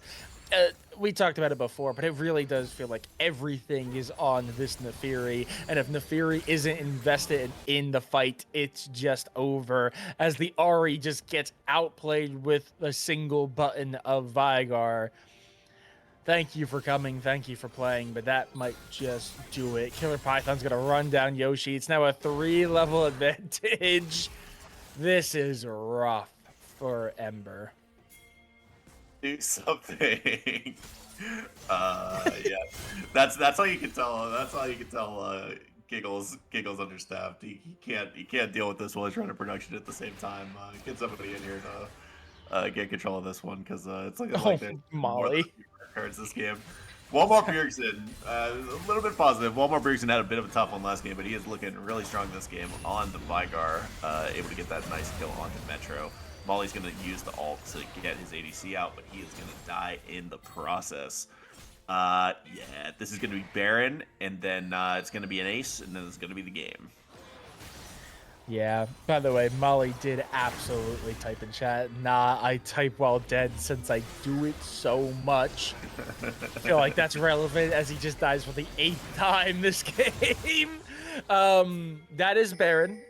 No contest, which I think is actually the right move, because the game could just be over if they tried. Though, that being said, I don't know if that really changes the fact that the game might just be over, because now with the siege in process, they also were able to pick up the soul. Metro's gone. Bye-bye. Thanks for coming. And now it is a 5v4, and they couldn't do much beforehand, but with the soul and the Baron, I have a sneaking suspicion this game might not be long before it's over. Yeah, Smolder is online at 26 minutes, and Ember doesn't really have anything to show. They're down an older, or they're down a soul, they're down a member, they're down 2 members, now 2 Nexus turrets, and Nexus is 2 to follow as the Vigar W is able to get it done. Look, I don't want to be a hater. I don't want to be a hater. But if Fallen is the glue holding your team together, I think you might want to reconsider how things have been going. Okay. A good game from Fallen there, but it doesn't seem like Fallen and Metro were able to kind of sync up and have a good game at the same time.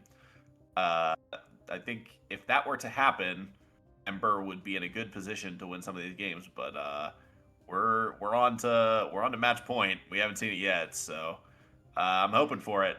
But I thought Murk had a terrible draft that game, and they still just absolutely cleaned house. So I'm not optimistic. Yeah, I think it was very much a matter of like what I said, where like, yeah, Ember have the better team comp, but if they just give over kills, Murk just have kind of the Exodia where it's like it might not work all together, but you get one piece out and suddenly everything just starts hitting, everyone starts getting ahead, and you just win the game off of that individuality. But with all that being said, we didn't take a break between games last time, so we are going to send it over to a quick intermission. When we get back, it is going to be series point for Murk as Ember are looking to keep their hopes alive in the playoffs. Don't go anywhere. We'll be back in just a couple of minutes.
Alrighty. Game number 3. They are ready for draft. And I think it's going to be an interesting one here. Ember in a very rough position, 2-0 down, especially after a really rough game. Um, Number 2. Notably here, we do have a sub in for, I believe, Ember. Yeah, Molly is going to have to go to work. So Molly is out, I believe. Does that mean they, Giggle, tell me, did they lose a ban for that, or are they going to have all 5 still? I realize I didn't. I think if you lose a ban, it should be in the first phase.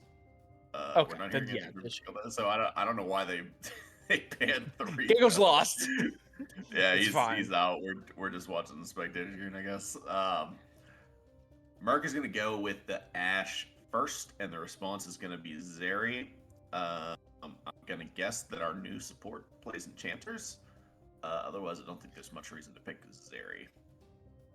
Yeah, that does also put Merc into a little bit of position. I mean, Ash does work with enchanters pretty well. If this does not end up being a Milio, I imagine Merc are in a position where it's like either you pick the Milio or you have to ban it next wave and hope Zeri doesn't get it. Because Zeri, I think, does best with like the Milio or the Lulu, but Lulu, obviously, because it's his fearless, has already been played, so is not going to be available. We will see what that pick is for Ember. We're Okay, we're going gonna be to redrafting. redraft. Okay, we're redrafting with a missed ban. They do end up losing a ban there, and it seems like they may have forgotten that fact. So we are going to be restarting the draft. Gonna be interesting, seeing as we got pretty, I don't want to say far into this one, but obviously both ADCs were hovered and picked there. So I'm intrigued to see if we see any changes from either side, or if they're gonna just try to handshake this away and get those first 2 picks. Yeah. I'm just toiling with the fact I'm not sure what's more broken right now, my camera or Ember right now, because they can't even figure out how to ban things correctly.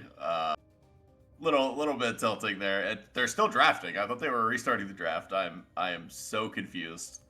What is happening right now? There's no picks selected second. Okay, There's there we the go. Nitrox going in. Okay, there we go. We are going to see that come through. I am assuming it's going to be similar. Who knows though? With one draft or with one band down, Yeah. it's looking messy. It's looking messy. Uh, this might be one of those Yeah. games where you check out. I'm going to give a pitch for banter chat after this game. There, I think there might be some good content in there after I today. Yeah, I wouldn't be surprised if it's already kind of popping off. I would not be surprised if we really take a look and it was already going a little crazy. Um, but yeah, no, this is definitely gonna be one. Just to kind of talk about what's happening elsewhere in the league while we wait for this new draft ban to come through. I believe we got a little bit heads up that high alert's gone and they're not here anymore. Flannel, excuse me. They are actually 2-0 up against ID. Obviously, we've seen both of those teams quite a bit. The last time we saw them was last week, in fact. But we had seen both of them multiple times throughout the year. They both look very good. But Flannel, they won 2-1 last week. They're already 2-0 ahead in this best of 5 series. So I'm intrigued to see how that series plays out. But here, another 2-0 that we're going to have to see till the end. Looks like we are back underway. Again, Ember are going to lose a ban. Maybe that changes. I'm intrigued to see which one of their bans they give up, because all of them are pretty high value targets for Murk. Yeah, I'm trying to remember what they banned the first 2 games. I believe it was the same thing Yeah. both games. So they're gonna have to give up I think one. I wonder, the last time they were the team that banned, I believe, the Samira. I would not be, because I think they actually changed. I think they didn't ban Samira in game 1. I think they banned Samira in game 2. I wonder if that's the ban they give up, and I wonder if Merc, yeah, that's the one they pull. Okay, but that does not change anything. Ash is still going to be the pick. Yeah. I mean, I assume we'll see Zeri again. Who knows though? Maybe they I don't. decided to switch it up, realized that they don't have the Lulu on the board anymore, so maybe it's not as good. Rakan and Karma gone as well, so we are getting a little light on the support Yeah. options. Like you said last time, the Milio is still available. That's probably the best choice. Definitely something you can play with Ashe. And there's the Evelyn. Okay. Okay.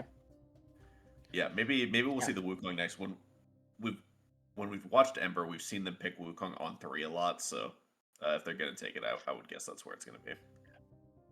Yeah, but it also puts them in a weird position because again, Zeri really does work with the Enchanter, but that pool is so weak right now. I'm kind of surprised. I don't know if Evelyn would have been picked by Murk. Um, I think it probably you get the Milio first, lock in that bot lane, then go for the Evelyn on 3 or Wukong on 3, whichever one you prefer. Because if Murk take this and use it for Ashe, or if they end up taking the Wukong on 3 and then Murk bans that Milio, that series is going to be significantly weaker with almost any other pairing they could bring out. Yeah, I'm looking at the Echo pick right now.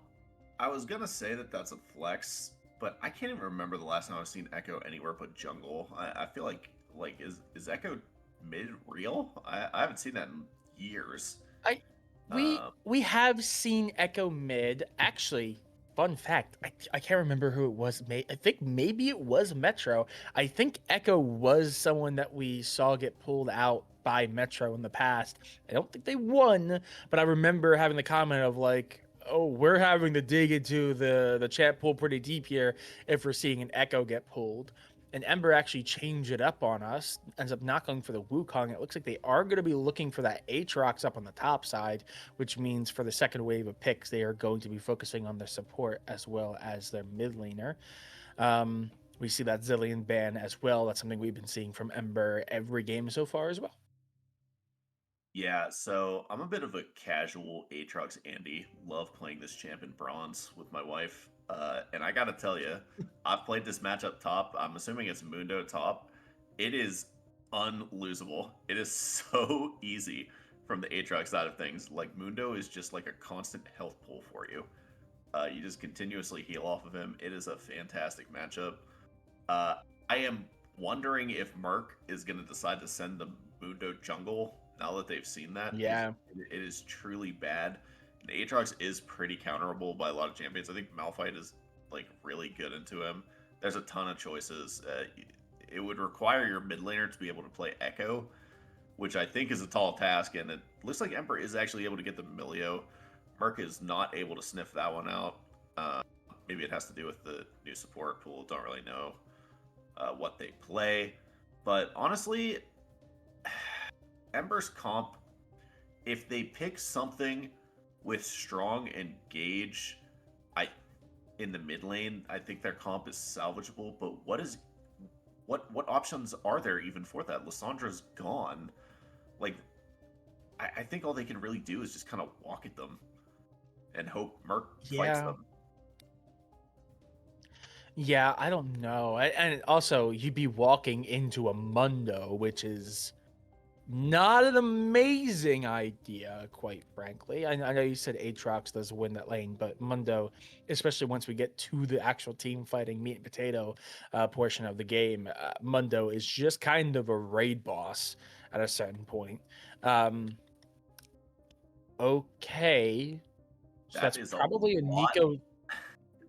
That is a That's a lot lot of of it. purple and a lot of AP. It's a Nico support. I think Nico support is good with Ashe. I like that pairing a lot, actually. Okay, Oh, cool you know combo. what? You know what? There's the engage. It's Metro. We forgot about it. Yeah, no, that's actually fine. I actually think there's the Evelyn Wukong combo that I talked about earlier. Honestly, that fixes it a decent bit. I think that Ember has somehow managed to draft something that actually works. Murk, to me, like just like game two, just looks completely disconnected. I think all these champions are generally good in isolation. However, together it just seems really weird. The only thing I can think of is that I think Echo W has pretty good synergy with the Nico ult if they can like somehow connect that. multi-man Nico ult into a multi-man Echo stun. That ability is really unreliable, but the Nico ult is basically the same size as the Echo W, so they could maybe get something goofy set up there, which could be I'm cool to see. I mean, also the Ash slow does allow more time for Echo and Nico to kind of set up. Plus Mundo, again, if Mundo doesn't get absolutely just decimated by this Aatrox matchup, and they're able to kind of become a raid boss, even if they're not doing a lot of damage, if they could just out tank everything, they'll also give a lot of extra time. I don't think it's bad per se, and I think it's a little bit more cohesive than last time, but I think you're absolutely right. I think Ember definitely once again have outdrafted Murk, but the problem here is, of course, the fact that we saw this exact thing happen last time, and we saw how game 2 went, and after game 2 the mental factor has to be taken into consideration. I think the fact that the draft has gone pretty well for them is a good sign. However, I mean, that was a rough game too. It was a very winnable situation for game 1. We really need to see Ember keep their heads under control and just allow them to keep this game going. Evelyn, I know, is super strong. We've seen Ember operate with this Evelyn and absolutely decimate teams. Obviously, the Wukong pick from Metro is a well-known factor. Is really good on that champion. So they're on comfort picks. They have a really good cohesive comp. It really, I feel like, does just come down to the mental. Make sure that they're still mentally in the series, because again, if they start handing kills over, a Munda that's super advanced is very scary. A Syndra that's super advanced is scary. Echo can be too, definitely not as much so. Ash as well can be very scary, though it's not quite a hyper carry like we saw like the Jinx from earlier. But mainly that Syndra and that Mundo can be really, really big problems if they start giving over free kills or if skirmishes don't go their way. Yeah, the mental can often be challenging in draft leagues like this, especially when it gets to elimination games like this. At the end of the day, you're playing with a bunch of people that are mostly strangers, so sometimes it can be difficult. This is a little bit before your time here, I think, Soren, but we actually have seen a DC mid game on stream before. I really hope that we don't see Wow. that. That would be terrible sportsmanship, but we're hoping for that. It looks like they've taken this draft pretty seriously. I think they've actually, if this was game 1 and we were looking at decent teams fresh, I would be picking Ember to win this. I think they've actually put together a pretty coordinated comp that I actually like. They have a winning top lane. They've got their jungler on comfort. They've got their mid on comfort, and they've got a bot lane that makes sense. So I mean, if they can figure out the mental stuff, I think they actually look like they could be in a position to win this. Yeah, absolutely. And honestly, this is the best position they've probably been in all series. And it's what they need because, again, this is playoffs. Best of 5. There is no double elimination. If they lose this game, they are out. They're being sent home. So they are going to be fighting for their tournament lives here. While Merck, they're going to be feeling real comfy. They still have at least a minimum of 3 more games before they really, or 2 more games before they really have to start sweating. So with that being said, we are going to send it to a brief intermission. Again, Ember fighting for the tournament lives. Murk looking to close this out in 3-0 fashion. We'll be back right after spectator delay. Don't go anywhere.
Ladies and gentlemen, are you ready? Game number 3 between Murk and Ember. Murk in the driver's seat, 2-0 up in this series after a dominant game 2 win.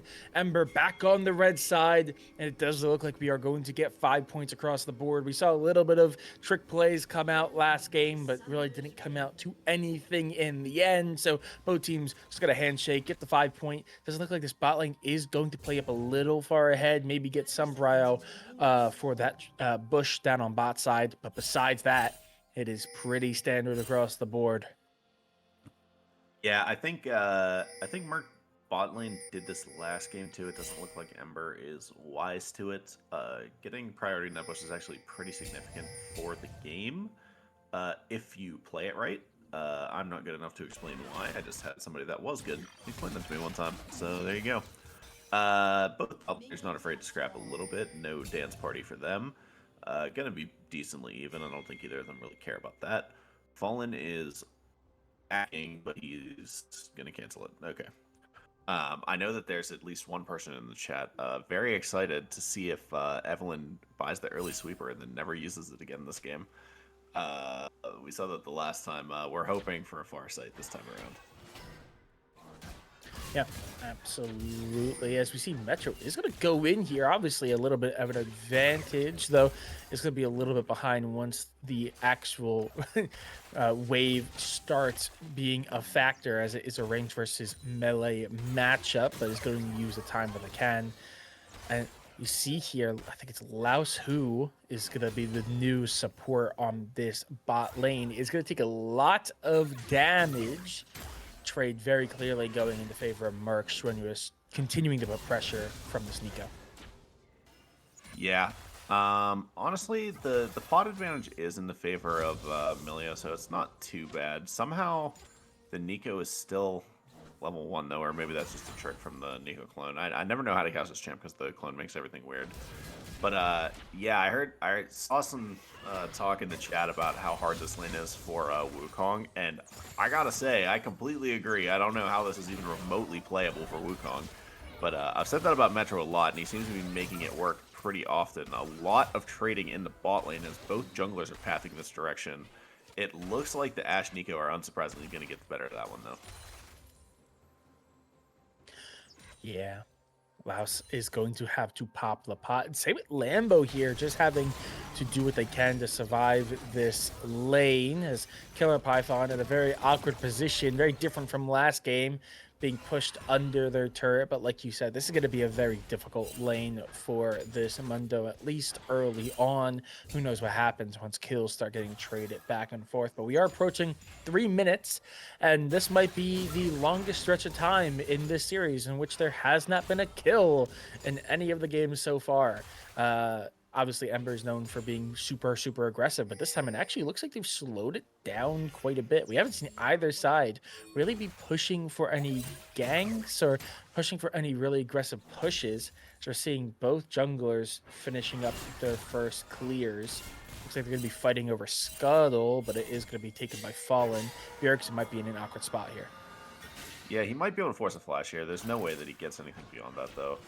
The Q isn't going to connect, so one more Pearson is going to be able to walk out. Fallen actually going to be forced to flash the Echo W. That stun is incredibly long. I did also just get word from Giggle that Flannel has 3-0'd ID, so that is the end of the split for ID. We watched a lot of them this split, which sucks to see them go, but we're very excited to see Flannel in the semifinals next week. Yeah, absolutely. The second seed from last split, one of the bottom teams in split number 1. That's going to lock them into a top 4 finish at the bare minimum. But that final team is also very, very good. I could absolutely see them possibly making top 2 yet again. But that's going to come down to what team the top ranking team wants to play. But getting back into the action here is, again, it's been pretty quiet. We're now approaching 5 minutes of no kill. This genuine, I was kind of joking before I say it. Casticers. Flash, yep, flash. There we go. Yeah, that's Casticers. I shouldn't have spoke, but that probably was still the longest stretch of any of the games so far, where there is no kills for either team. But Ember are going to be the first one to draw blood. Metro is going to do it on the Wukong. You said it was going to be a rough lane for them, absolutely, but catching out Walmart Bjergsen when they definitely should have pulled back and played a little bit more safe. I don't know how Metro is able to pilot these melee champions in such a way that he's always able to find these solo kills before level 6 even. Like, Wukong is so bad before level 6. Like, I don't even know how that's remotely playable. But somehow we've seen him get solo kills time and time again. So very, very good for the side of Ember on that one, as Aatrox is absolutely pummeling Mundo on the top side as we expected. It looks pretty good for Ember so far. It doesn't look like there's any visible tilt as far as I can see. Approaching that 6-minute mark, we are also approaching the period where multiple members are starting to get their ults in their pockets. Both junglers really close to it, while both mid laners have already gotten it. Fall lane is going to take a lot of damage, but maybe a little bit of overextension. Lacuna getting very low. I think the heal being popped by Strenuous to keep him alive. Yeah, unfortunately, the Nico E does not connect, so they're not able to get anything off of that. Outside of the wave, that ability is not that strong. You really need to be actually like hitting the minions first to get that acceleration at the increased root time, I believe. A bit of trading in the mid lane. It looks like it's in favor of the Syndra for now, but the Wukong ult is just gonna destroy Syndra as another solo kill for Metro. Yeah, Metro. If there's any player who is going to drag their team over the line to get them back into a position to win this series, it is going to be Metro. But of course, we do always have to take into question the flow chart. Obviously, multiple champions being already out of the pool, some being banned away. It means every win does matter. Strenuous maybe caught out of position a little bit. He's going to be chased down by the Evelyn. Oh man, this is really aggressive from the side of Ember, but they're able to get it done. 3-0. The Dragon is collected, but I think Echo is going to get a lot of kills here. That's a flash already. BF Lambo doesn't have his used earlier to get into the fight initially. That's 2 for Echo. This is definitely going to be number 3. And just like that, the game is flipped on its head. Yep, Murk fell a little bit behind there in the gold, but it has been made up. We talked about, before Victor or Jinx or those hyper carries. If you give them a couple of kills, it could absolutely turn the tides into their favor. Echo, not quite a hyper carry, but is known for a pretty good mid game. So getting 3 kills this early into the game, going to give him a nice injection of cash. Already completes Nasher's Tooth off of that. This Echo is going to be a problem, especially with the mobility that they have. Void Grubs are up. Fallen's in the area, but it looks like Echo might be on their way to meet them, but is going to be seen as the fruit is going to be used. Yeah, my man. This is going to get caught by the real charm this time. That's probably going to be another death for him. 0-3. Fallen is able to dodge the turret shot with the ult. That's it makes sense that Eve can do that because she does go untargetable, so like obviously she can, but I've never actually seen it used like that before. I guess I just don't see this champion too much. But that was a nice one, really good there. I don't believe any of the grubs were taken, as those are still on the map. The Ash Arrow is going to connect. The Nico flash with the R is going to be good. The E follow-up is good as well. No flashes for the side of Ember. It's a really nice follow-up play from the side of Murk to punish those missing flashes. And yeah, it's a good one. And Lacuna is very low in the mid lane. Not quite going to fall to Metro, who is now 3-0. This is a really lopsided, weird game, as both teams have very fed carries and very weak members. Yeah, I mean, you can see there, Lacuna does try to go in, but is 2 levels behind Metro, who has just been able to get super far ahead. Did go for the Sheen, so hasn't completed first item quite yet, but is still ungodly strong ahead on CS, though only minorly, but it just has such a strong control. It's fallen. Oh, yeah, nope, bye-bye. VB Warrior might be able to get something here, but... Yeah, Lambo is still alive for the time being. He does end up going down, but it's a 2-for-1. Evelyn is able to pick up 2, and that is a fed Evelyn now as well. Currently has no items, but that's certainly going to be one on back. I don't know what her first item is going to be. The Echo opted for the Nashers, which might look weird to some people, but that actually does tend to be his preferred build nowadays. He's able to split push really effectively and murder turrets. He just has a ton of damage just in his kit, so yeah. Really strong Echo and about to be a really strong Evelyn. And notably, that is grubs taken by the Echo, which means that they have secured the first 2 objectives. Ember, I do believe, picked up the first 3 kills, so it's 1-for-1.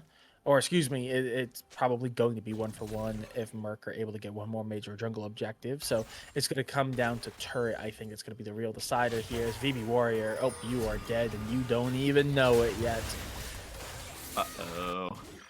Bye-bye. That is a nice play from Fallen. He's able to pick it up there. Speaking of nice plays, another good surprise Nico ult. Walmart. Okay, it wasn't clean, but I guess they get the kill with the wave crash, so it's worth. We're calling it worth. Yeah. Do they have a bounty? I'm pretty sure they also got a bounty off that. Would not be surprising, as they would be at 4-0 at the time of dying. Yoshi is going to pop the World Ender, but I don't think it's going to do anything, as Lacuna might be able to pick them up. Okay, yeah, they will. It's probably a lot too close for a 2v1, but they'll be able to get it. Strenuous is also just roaming the top side red jungle. He's going to get a ward down, but Strenuous going for a little walk. Yeah, that was a little bit of a weird one to watch for me. I didn't actually see the Aatrox Q 3 there. I don't know what happened to it, but I thought maybe he was going to be able to turn that. It was definitely close. I think he played it pretty well. Maybe shouldn't have been in that position, but once he was in that position, I think he actually executed it pretty decently. Lacuna going to be found by Fallen here, but doesn't really have the backup, so Fallen is going to have to scurry away. Yeah. You mentioned it before, but game number one was a really good game for Metro. Game number two was a really good game for Fallen, but they couldn't get on the same page and both be strong when it mattered most. And right now, 4-1-1 and 4-1-0, the two key pieces for the Ember side are firmly online. Also, they're both by this Drake, which has just spawned up. It is no, excuse me, it's a Chemtech to play for. So not a great one, but it is one of the earlies, so I don't think they'll be too mad at that. As Killer Python is taking a lot of damage, but will survive that trade. Yeah, I just want to point out that Aatrox is a level down doing that, so... but we got a brawl in the bot lane here. Metro is going to get the first one, or actually it's Zeri that's going to clean it up. Looks like it's going to end with that just as soon as it started. A lot of bursts from both teams as it's VB Warrior that goes down. Fallen is going to be able to clean up the next one, and that's a big shutdown. Able to dodge the Nico E again. Really nice play from Fallen. He still has the ult, so he's going to look for this charm, and it's going to be a really aggressive one, and he's going to get out. Nice looking play from him. Really clean dive from Ember, and especially Fallen. And like you said, Fallen and Metro, when they're both on, they're on. And it's looking like this game is firmly in their control. Yeah, massive kills going their way as it looks like they are going to be able to take this Drake, stop the stacking of neutral objectives. That's going to be a nice swing into the favor of Ember. Overall, it's still relatively close in terms of gold. I think it's about a 1,300 gold difference. But notably here, like we said, the difference between the junglers and the mid laners are really becoming a problem. There's a 1,000 gold lead for the Wukong. It's a little bit closer than I expected for the Echo and the Evelyn. But yeah, it's really difficult to overcome the power of the Evelyn and the Wukong. Evelyn can just assassinate any squishies, and Wukong can just get away and have massive engages for practically free and just do some serious damage, which sets up said Evelyn. So Ember in the driver's seat, despite the gold being still only slightly in their advantage. Fallen is going to look for Killer Python here. He's going to be found. Python is going to survive though. Oh, very low. Yeah, that turret did a lot of damage actually. I do want to point out my favorite thing, that it is the Mundo with the Warmog's Rush. Definitely going to be seeing the Heartsteel second here.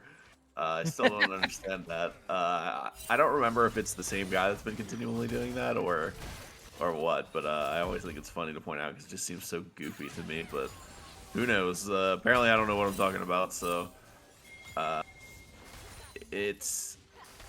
the gap has been closed a little bit on the top side. The Mundo was pretty firmly behind, but it doesn't look like the Aatrox has actually managed to grow that advantage at all. And the Aatrox has actually caught up in level, so about what you expect, but nothing more. I think I would have liked to have seen the Aatrox winning by a little bit more, but that being said, I think he's doing his job this game. He's getting prio, and he's not dying. Yeah, this top lane definitely was like a big factor in game number 2, and it was also a key piece for game number 1. So the fact that it's been so quiet is definitely a little interesting, though Yoshi, I feel like, might just be a dead man walking as Lacuna. Yep. It's the caster Came to say hi. It's the caster curse of the century. Sorry, guys. I've been doing it all day. We've been doing it all day. It's fine. But oh no, they're not aware that Evelyn's already here. They just walked into a death trap. Strenuous. Wow, they actually are out for the time being. No, nice. VB Warrior, why you go back in? Oh god. Yeah, the Milio ult timed really well there, able to basically completely negate the Ash arrow, so that was a nice one. Didn't even consider that actually, so Ember is able to pick up a turret mid. Double kill bot, and it looks like potentially even look for something mid. The minions are going to spot him. I don't think he's behind the bush enough, or maybe he is. Fallen? It's that time of the game. Oh man, it's starting to just feel inevitable. Okay. And Rift Herald was secured, and apparently Murk, did they get first turret? Yeah, they did get first turret up on top lane, so that is actually the feats of strength. Going over to Murk, that's a nice little boon for them. They were definitely falling off a little bit, but with those, plus that Rift Herald, they closed the gap to just about 700.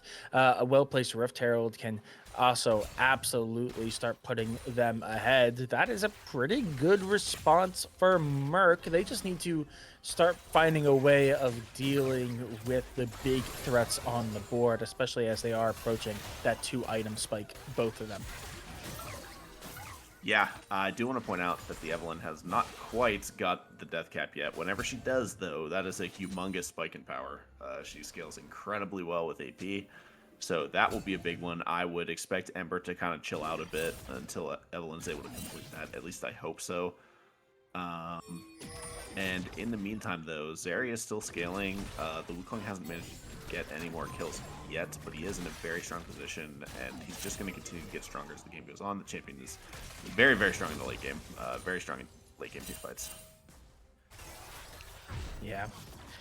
We have not seen any real roaming from this top lane. This top lane has been super, super neutral the entire time. And even though Killer Python is low, the chunk damage that he's able to do onto Yoshi is definitely a concern. And Walmart Bjergsen, even though they had a rough start, is starting to do some serious damage to Metro when they can be found out. We really just need to see this bot lane start really getting a hold of themselves. We do see a fight. Yoshi, I think, is not gonna win that. Is gonna have to kind of back away. Mundo, I think, running out of cooldowns though, has to back off before they can find the kill. Yeah, I think Aatrox is going to need another item before he's actually able to like threaten a kill here. For the time being, he's just kind of trading into Warmogs, and it's not really doing anything. He kind of needs the items to actually like finish him off in one go. The Ash Arrow is going to connect with the Cleanse. It's going to find some time. The Zeri ult is going to do a ton of damage, but she's kind of in no man's land right now. She's just caught out big time. Fallen is looking for Nico, but the clone is going to buy a lot of time. Yoshi is finally here. The Q is going to connect, so Lacuna is going to go down. No ult available from the looks of it, so that is a big play for Ember, and I think they're going to get Dragon off that. Yeah, they should. I thought maybe VB Warrior was going to get out with their live there, but Metro just hunts them down. We do see Killer Python finally get into the mix, and is going to try to take this fight to Yoshi, but with the campfire there from Milio, is going to be able to out-sustain that fight. But Killer Python staying in, wants to keep brawling, is doing some damage to Metro, but Metro is doing just as much and has the healing to back up this time around. Yeah, it's looking like the Mundo is struggling right now, but he has just completed his Heartsteel at 20 minutes. 20 minutes. Yeah, he's gonna start stacking in 20 minutes. And Mundo does scale incredibly well. However, I think the damage threats on Ember are enough that it's not really gonna matter. Typically, when I think of Mundo, I think of he's either invincible if you don't have the tools to kill him, or he's kind of useless if you do. I think that Ember does have the tools to kill him this game, so I'm just not convinced that he's going to be able to really contribute what he needs to for Murk to be able to come back in this game, especially in the face of Deathcap Evelyn. Yeah, which has finally been finished. Notably, Darkseal also having been picked up. It was picked up by Echo earlier, and they did get 2 stacks, but has since died, so has lost all of them. Rift Herald was still picked up, has not been used yet. Lambo, bye-bye. Not long for the world. Lambo. Goes over to Lacuna. Man, Lambo is just, he's got to realize that he's just not the guy this game. Speaking of the guy, it's Fallen, actually. Huh? Now he's going to connect.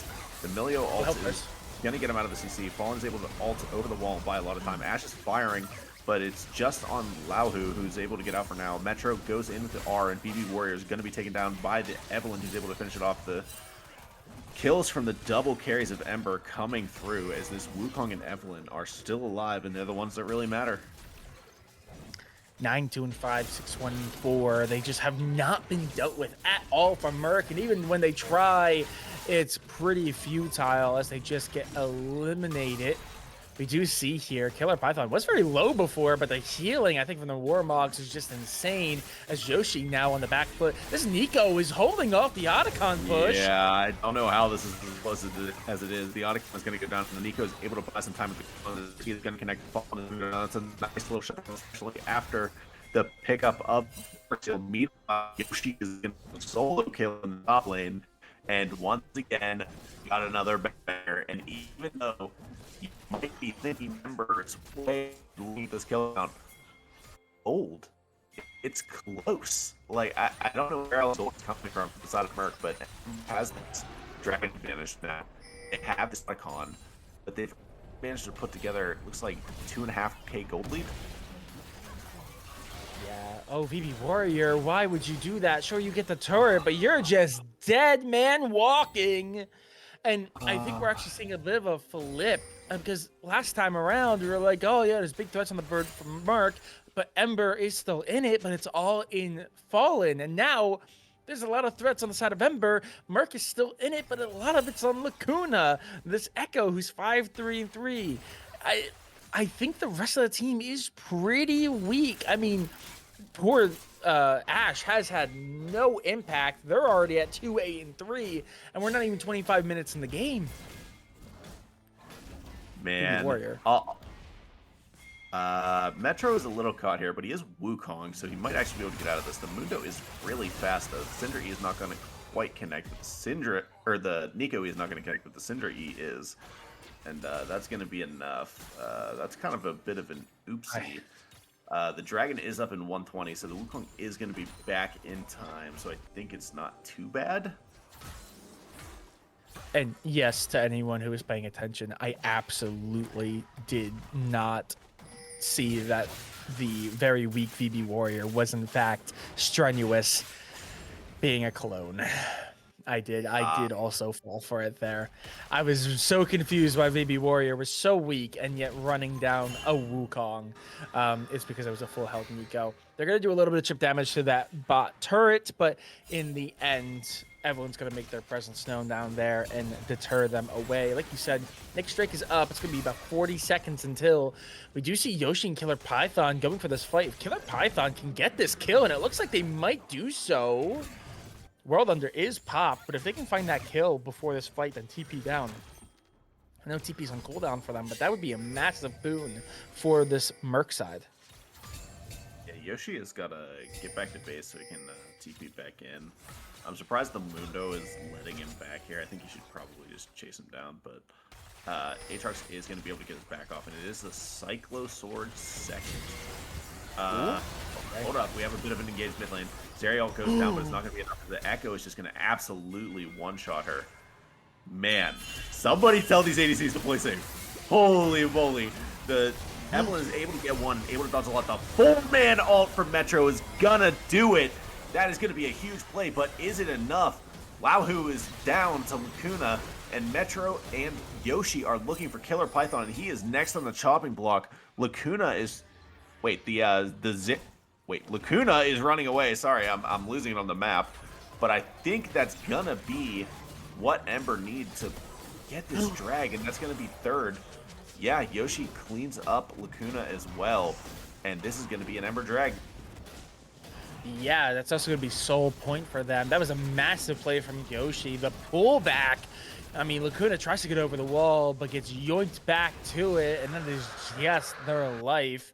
The fight is pretty good for Lacuna. Gets multiple kills there, but while they dive into the back line, the rest of their team dies. That is going to be sole point for Ember as the lead starts stacking. And finally, we see a pretty substantial gold lead now for Ember. The first real substantial gold lead of about 3,000 in their favor, maybe a little bit less. Yeah, and they are on soul point too.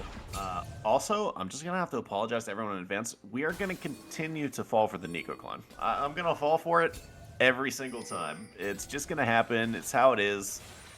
But yeah, Ember in a pretty commanding position in this one. I wonder what changed between games 2 and game 3 that suddenly Ember looks so good. Don't call the man out like that. I wasn't calling it. I was asking chat. Chat, what do you think it is? I can't figure it out. Oh, from downtown, Laos is going to be found and is going to be killed? Question mark? Yep, there we go. Bjergsen is going to be the one to find it. It's going to be nice.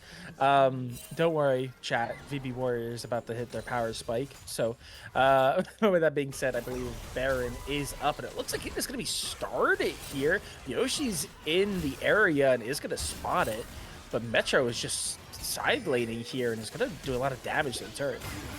This is incredibly funny. I actually like this play from Murk. They're trying to force a fight, but Fallen just absolutely one-shot somebody. Meanwhile, Echo does as well. These kills are coming so fast, I can't even track who's doing it. Yoshi is going to be next on the chopping block as it looks like Murk has found themselves a fight that they can win. Yoshi's able to heal for now. He's certainly going to go down in the end. Metro is in the middle of everybody, but the Cyclone is going to do a ton of damage. However, he is still going. Metro with the double kill and his only Killer Python left alive as Ember is going to be able to chase him down. I thought that was winning for Murk, but somehow Ember wins it with the Metro engage. Yep, Metro and Fallen were in the mix. So they look like they're winning, but the moment the power duo come into play, it completely flips into their favor. That Baron is theirs for the taking. It's going to be theirs for free. Lacuna is walking towards it, but even if they walk up, they're going to be way too late. And that is going to be a massive boon for Ember, who are firmly in control now, 6K in the lead. Next Drake is up in about 2 minutes. It's going to give them time to get this reset, get their lanes into a pretty good position, and then they're going to be fighting for Soul, which Ember, unless we see something drastically change, they're going to be in the driver's seat. They're going to be the ones controlling the pace of that fight. Yeah, Dragon spawning in 2 minutes, and Ember has Baron and pretty much every advantage they should need to be able to get this one and close this game out with the Soul and the Baron.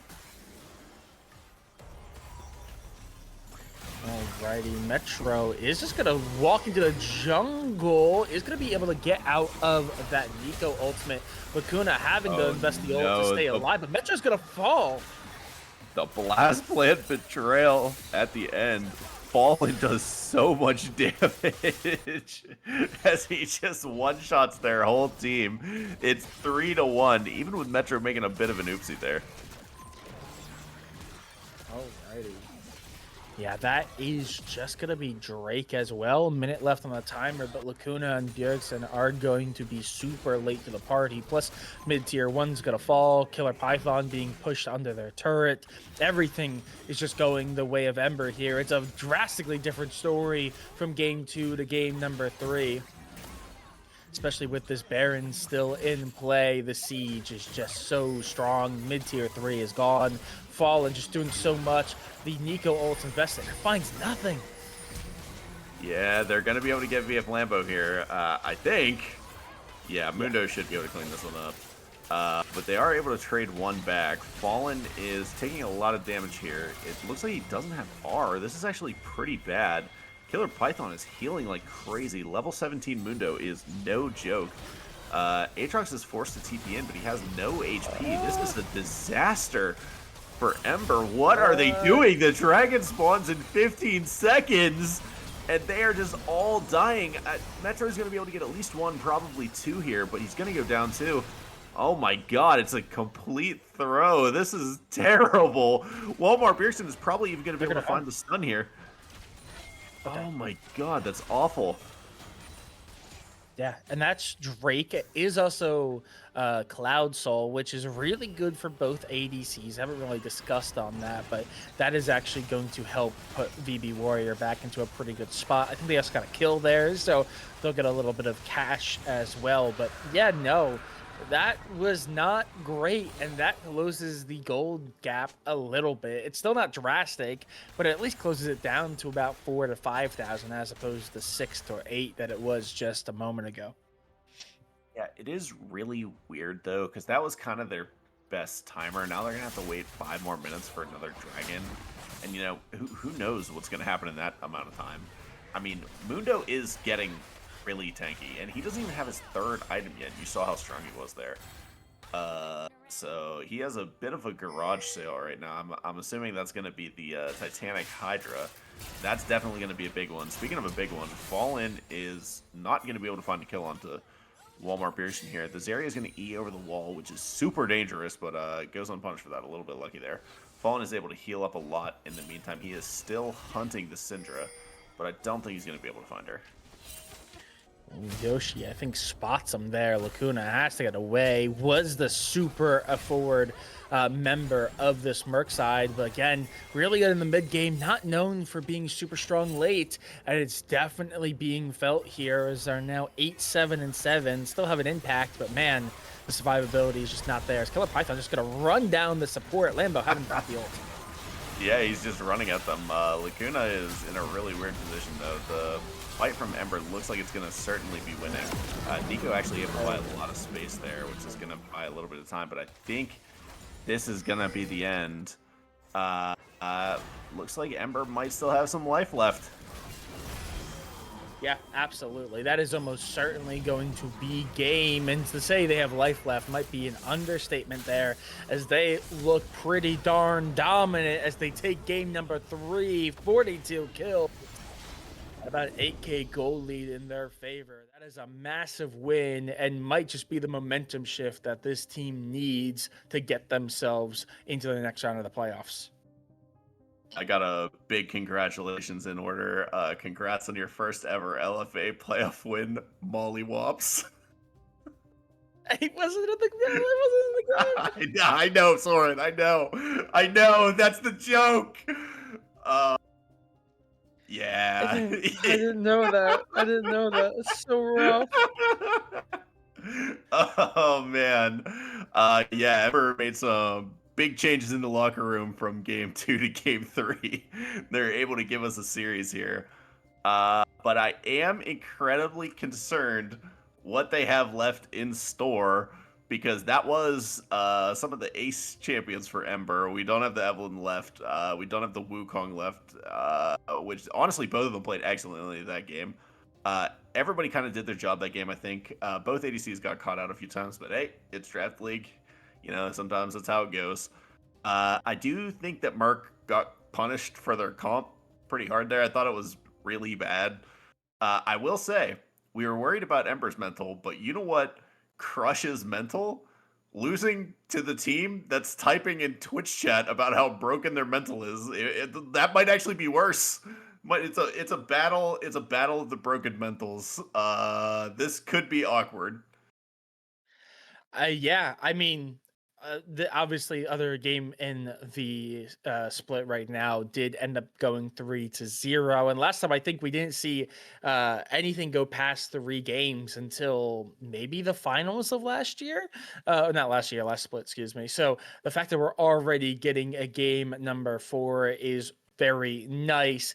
But yeah, it is going to be a bit of a battle of the mentals. But again, I really do worry about the champion pool. We know about the flow chart for Metro, and a lot of those big name pieces are off the board or being permanently banned. But with that being said, we are going to have to wait and see how they react to it as they continue their climb. It's going to be a reverse sweep if they want to make it to the next round. Meanwhile, Murk have at least 2 more chances to try to close this out. We will be back after a quick break in just a couple of minutes.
A very good response from Ember, a massive win to swing the pendulum back into their favor. But again, Murk have two more games to try to close this out. They get side selection as well, being the losers of game 3.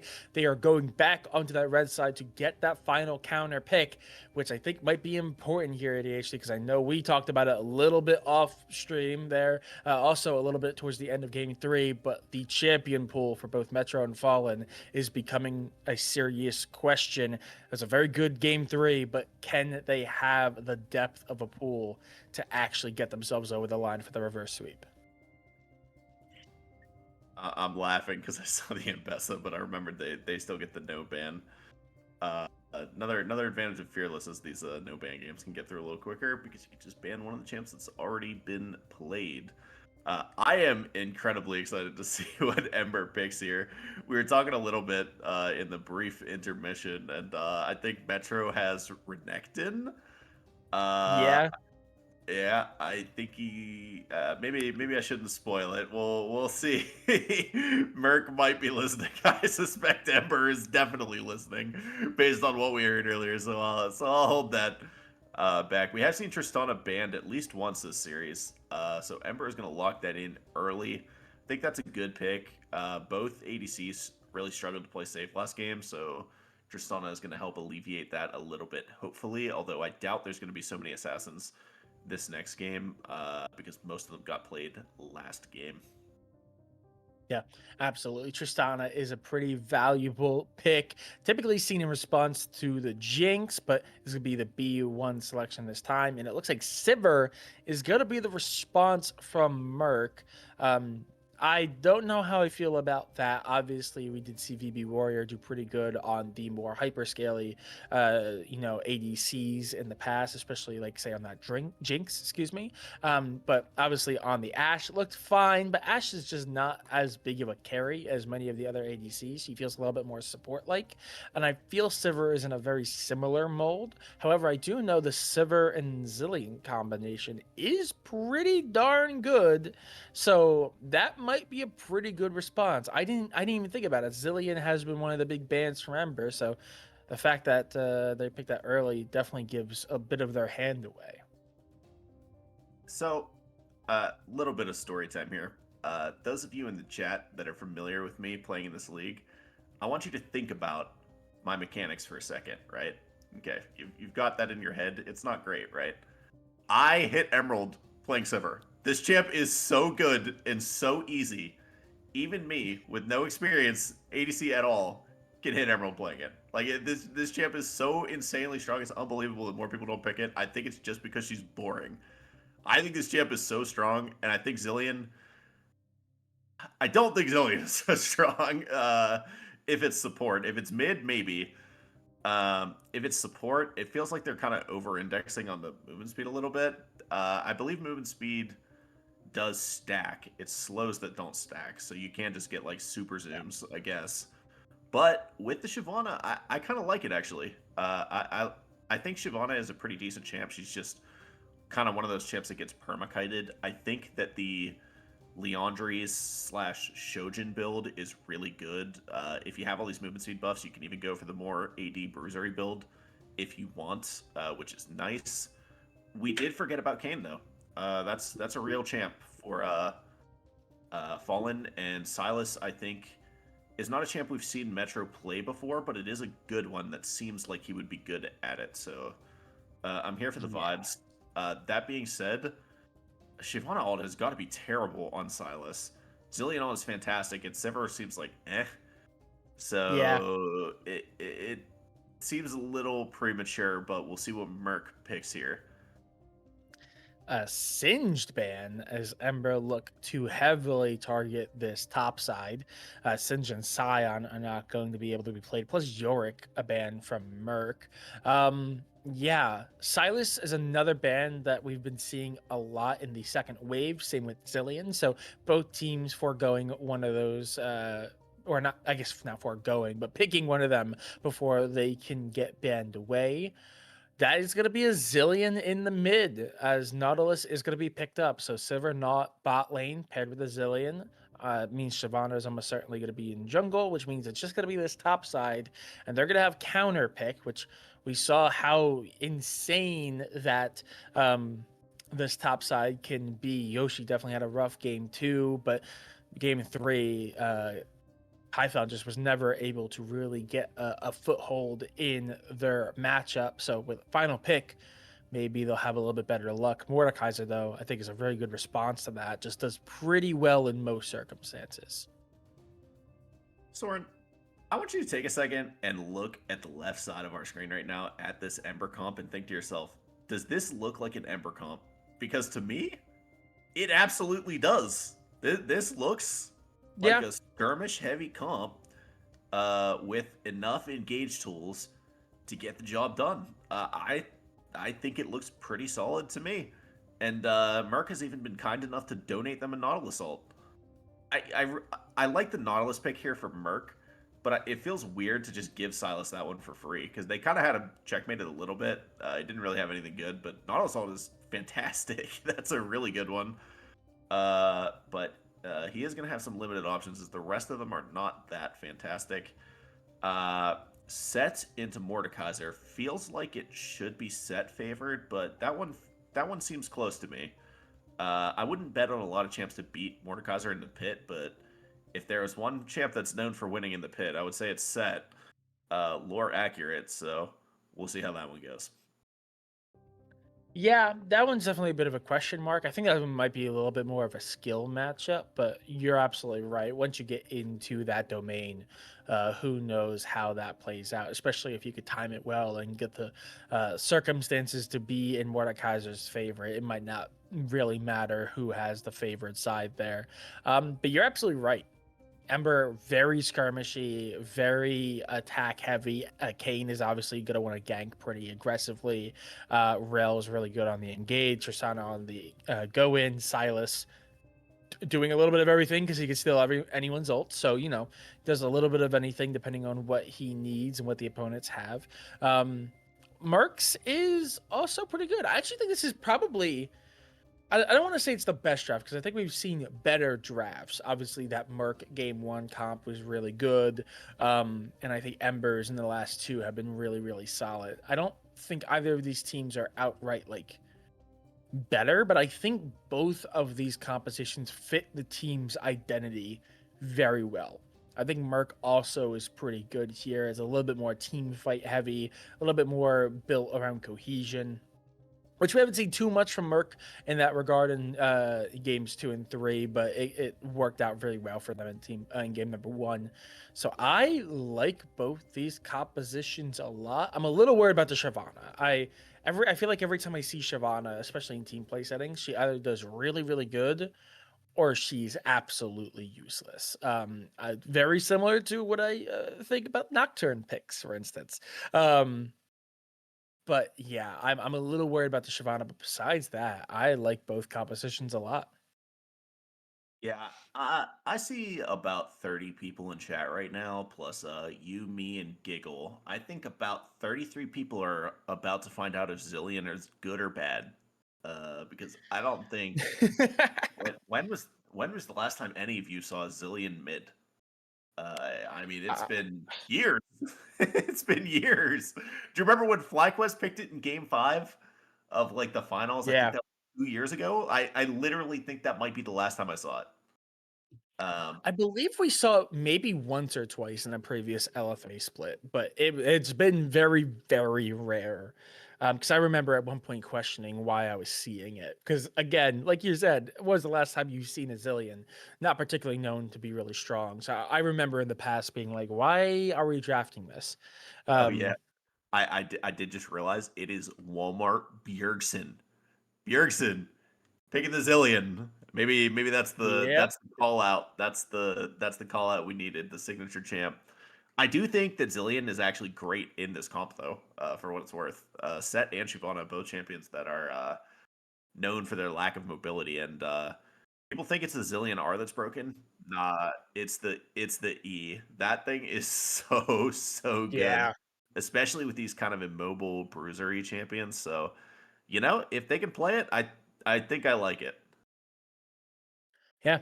Absolutely. But with all that being said, this is game number 4 between Murk Esports and Ember Esports.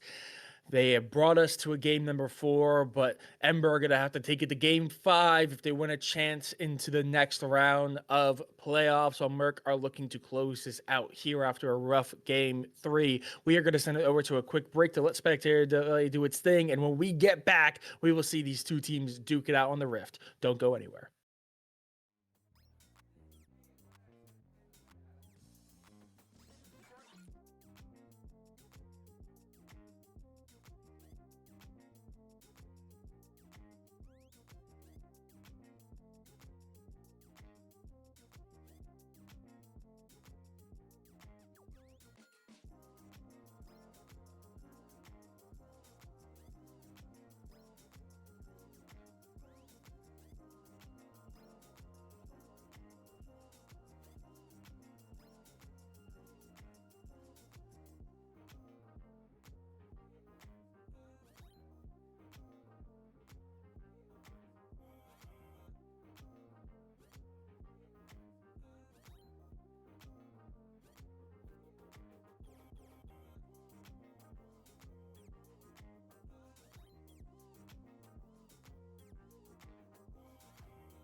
Do or die time. This feels very, very important for Murk. coming off of a very rough game number 3. If Ember closes out, the momentum is going to be firmly back on their side. Meanwhile, Ember going to be feeling really, really good. 2-1 in favor of Murk still. So we get into game number 4 here, and we see a little bit of shenanigans here from Ember. All 5 going towards this bot side. We've been seeing Murk play for this bottom bush. I think they might be expecting something similar, but I don't know if they're actually going to find anything. I kind of wish they would have just waited in that bush, because I think they would have found something. They do have an amazing level 1 comp as Sivir. They do manage to get out with the barrier and the flash, but that's a bit of a freebie.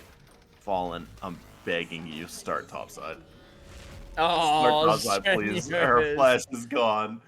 I know you want to start the Raptors, but we are going to go to intermission while we wait this out.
And we are back again. Game number 4 getting underway here.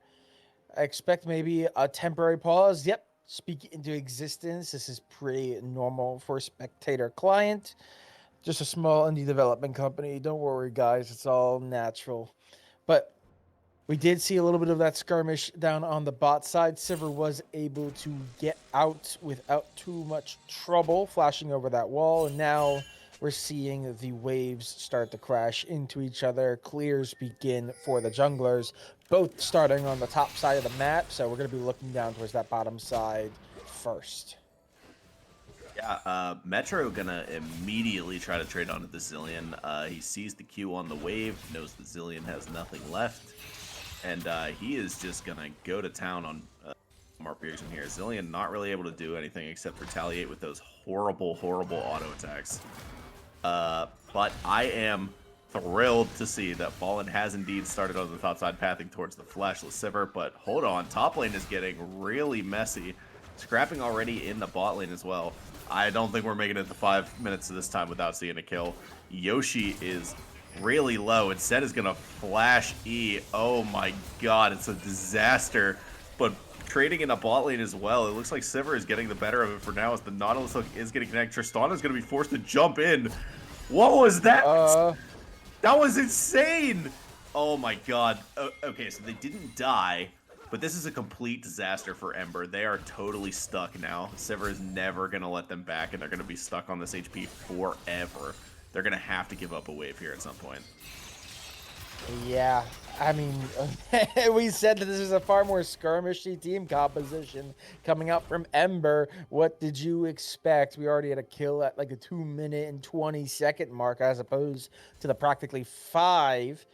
First clears are going to be getting wrapped up here as we cross that 3-minute threshold. Yoshi struggling, having lost that fight, fell down a kill. And oh god, Lambo's still here. Still very low. Fighting is not done. No flashes this time. Yikes. That was something. Kane is here, but it doesn't matter at this point as his support is already dead. Not going to be able to really set up anything here. Both junglers deciding to full clear, but Yoshi is almost going to go down again. Fallen hasn't even finished his full clear yet, and 2 of his teammates are dead. Yeah, and Metro might be caught out here as Lacuna is in the area. Obviously, no ultimate to play for, so no rage. But that presence is going to be enough to keep Metro off of the mid laner. The Zillion definitely going to take a little bit to really get a footing here as Killer Python is just bullying Yoshi yet again. Is going to get the kill under the turret. Feat of Warfare is claimed, not even going to fall. That's what they did back once because they got the long sword. So it's not 3 or 2 kills without ever backing, but that's still 2 kills super early for this set. All right, back it up. It's so bad. It's so bad. I'm tilted watching it. We've all been there before. I know all of you have played a top lane at some point in a draft game with your friends or something. It is yeah, sometimes this happens, and it's gonna keep happening, I suspect. Because top lane is looking like it's in a very rough position. I actually don't think I like that Set rushed the Tiamat, because now he's not going to be able to just forever freeze Mordekaiser. I almost wish he should have pivoted to further punish this guy, but maybe he just wants to keep shoving and killing him, I guess. Yeah, meanwhile, we do finally see him back here as Lambo and Laos are able to get back to full health, but Laos is actually a level behind. This Killer Python is just going to continue taking that fight, dodging out of the way of the skill shots from the Mordekaiser, and is just going to continue beating them up. Meanwhile, Fallen continuing, getting their second clear done. Shyvana soon behind. Chemtech is up. Both probably going to try to go for a gank here on the bot side. They might just run into each other. Yeah, that's level 6 for Set, by the way. Something I want to point out. Something I want to point out is that the Sivir Splash is back up. That was pretty much completely unpunished, which is Very unfortunate for the side of Ember. Fallen hasn't ganked anyone yet. Hasn't even done damage to any champion. They've just been hyper farming as Walmart Bjorksen super far ahead is going to take a lot of damage. I think Kane typically gives up first rake, usually not in a great position, and it looks like they are going to do so again as Fallen had to back away, as Strenuous is just kind of walking at Lambo and Laos and doing so for free. Yeah, Tristana actually played that really well, I think. Nautilus Hook is going to connect onto the rail. I think she's going to get out, though, with the movement speed. Shyvana is going to be very happy to take this dragon, but it is going to cost her top side. I almost think that's not worth it, to be honest. Like, I think Kane's getting exactly what he wants here. It looks like it's only going to be the Raptors, though, unless he's willing to wait around. I'm telling you right now. Oh, hold up. This might be a solo kill. I think the Alda is going to save him, though. Shyvana is here to maybe clean up Metro. He has no flash from the gank earlier, so this is a pretty good look. Fallen is here, but I'm not sure it's going to be enough. Actually, Lacuna is going to be able to flash it out. Unfortunately, Silas is actually not going to die with the Zillion on, so he's not going to get the heal. That was a messy play, but I think at the end of the day, it's going to work out for Kane because he's going to be able to take all these camps from the Shyvana. Yeah, that is kind of massive. This Kane is starting to get into a good spot, and somehow, someway, Lambo is actually now a level ahead of VB Warrior. I don't know how that or when that happened. Fallen going for the camps, but Killer Python's gonna find them, and that's just another piece of meat in the grinder of this set. Kane's gonna fall. That is going to be massive as Warrior is able to catch up. Spell Shield's going to keep them alive. Only take a little bit of damage there and hold off that Tristana. Fallen. Say it ain't so. It can't be. It can't be Blue Kane.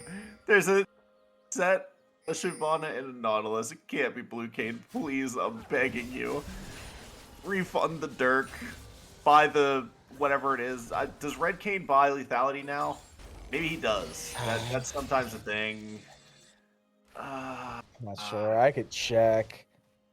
Oh man, that play was so obvious. By the way, he got the Raptors. He was in a great position. I don't know why he felt like he needed to greed for that red buff.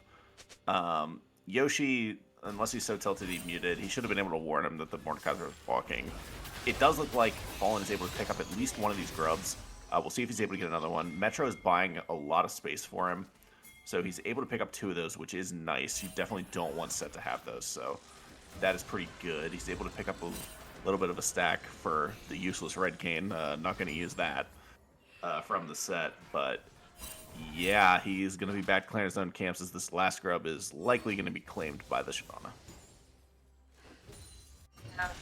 2 grubs, though, were taken by Ember, so I think they get the majority plus the buff there. As Killer Python is continuing to put pressure onto Yoshi. Lacuna also making their presence known. So it looks like maybe they're going to try to go for a dive, but Fallen is here. So literally, is Nautilus. Strenuous, what are you doing? There's no way Strenuous is going to win this. He's actually just solo killing the Kane. Okay. Oh, that champ is so dog shit. That champ is so bad. I've been fighting with every jungler in the league about how bad this champion is. Oh my god, he got solo killed by a Nautilus. That is crazy. Yeah.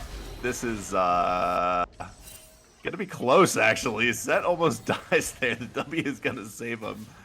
I was laughing at that dive because I think Lacuna being there was actually making the dive harder because Mordekaiser would have somebody to ult that wouldn't just immediately kill him. The best thing Mordekaiser can do is just ult someone else so that Set can't kill him for those 8 seconds. Like, give the man 8 seconds. Hold on. A little bit of a bug. The Tristana is going in. The ult is not going to be able to clean it up. VP Warrior is going to be able to fire back pretty effectively onto this Rel, who's forced to slow walk in the slow version of the W. But Kane is coming over the wall. I think it's going to be enough.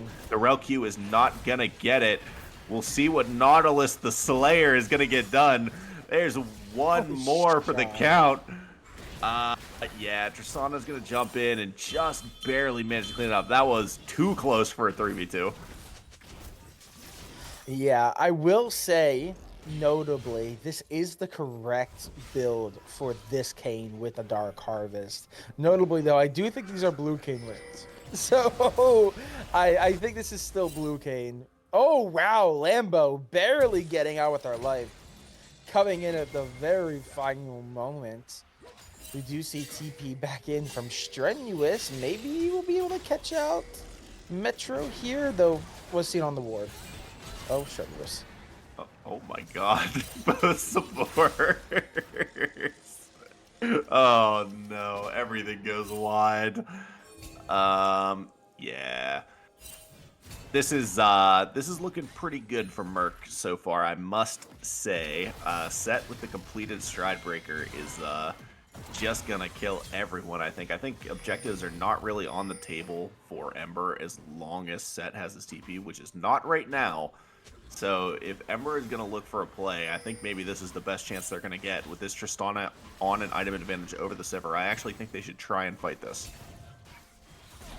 Yeah, Strenuous on a ward, not aware of it, as the Kuna is going to pop the ultimate, and the damage is going to chunk out Laos. They have to back away, but they did so much, they practically just leashed the Drake for him. Yeah, I don't know why Laos played that so conservatively, but I guess it works out as they are able to get the dragon. Metro is going to go in. So far, it looks like it's losing. Hold on. The 2v1, Zillion ult is going to buy a little bit of time. Tristana ult jumps into the mix. I don't think she's going to like that positioning too much, but she gets the reset, and that's going to be enough to get her where she needs to be. The Sylas is going to do a lot of damage. I think the Sivir is going to go down. That's true. And Nautilus versus Kayn. Let's see how it goes. Kayn is forced to run away as the aura of Nautilus is just too strong, as he's not done, but he probably should have been. Yeah, Lambo's gonna take a lot of chunk damage. Bjergsen, what are you're way too far forward, my dog. Okay, they are gonna survive. Barely do so. That very, very messy fight does end up going the way, I think, of Ember in the end. But with that being said, Murk is still slightly ahead. Ember did get that Drake. It's anyone's guess who's winning these fights. I mean, I can't follow it. I don't even think the players can follow it. Set gets the reverse. Yeah, Set gets the reverse ult. That's going to be enough.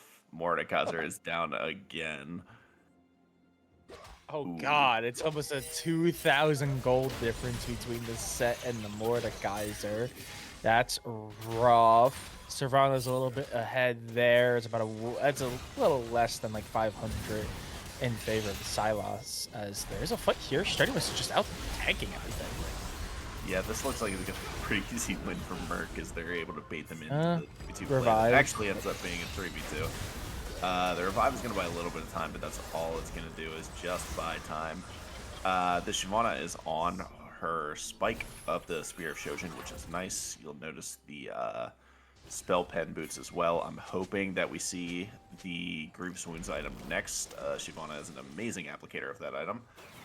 The Dragon Form E is humongous, and it hits everybody, and it ticks. So it continuously reprocs it, and there is a ton of healing on the side of Ember. Although, potentially a little less than one might have guessed, because it's blue Kayn, not red Kayn. Fallen is actually such an elite intellect that he actually decided that it would make Grievous too effective if he went red. Yeah, I will say I don't know about the Yomus here. I think typically, what are we saying? Actually, I see the build at the moment is technically go Hubris first, but this is one of those situational builds, it looks like. So that's definitely going to be something to keep an eye out on. Notably, the Kayn is very far behind on CS. In fact, they're like almost 30 CS behind, which is very rough. And this Kayn is about to be even more so, as they're about to be sent back to spawn. They're going to survive, but for what? Oh, never mind. Fallen does get out, or at least for the time being. They're getting chased pretty hard. The tier 1 on top side is going to be felled. Boots are going to be picked up for Murk, as they're able to pick up the feats of strength as well off that. Yeah, I am a little worried about the Set. The Set is becoming a serious problem that has not even really been contested. Fallen only went in once. Fallen's trying to poke Strenuous and is missing all the shots. Yeah. Despite how desperate this feels, The gold deficit is only 2K. Admittedly, that is a lot for the 2.5, sorry. That is a fair bit for this point in the game, but it's still not insurmountable, I think.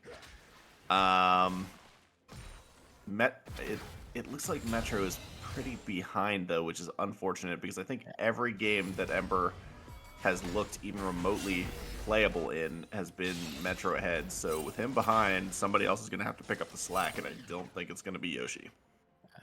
Notably, Lambo's at a pretty good spot, though. I mean, what? That's about a 5,000, excuse me, not 5,000, jeez. That's about a 1,000 gold lead over the Sivir, about 30 or 20 CS ahead. Ooh, Zillion. Gonna have to play this carefully. Does have ultimate, it will be able to get out. But yeah, this Tristana is looking very, very good, especially this early in the game. That could spell trouble later, but obviously the set, I think, is a little bit bigger of a worry for them. 4-0-0, 400 gold bounty. This is a very scary top laner. Yeah, very scary indeed.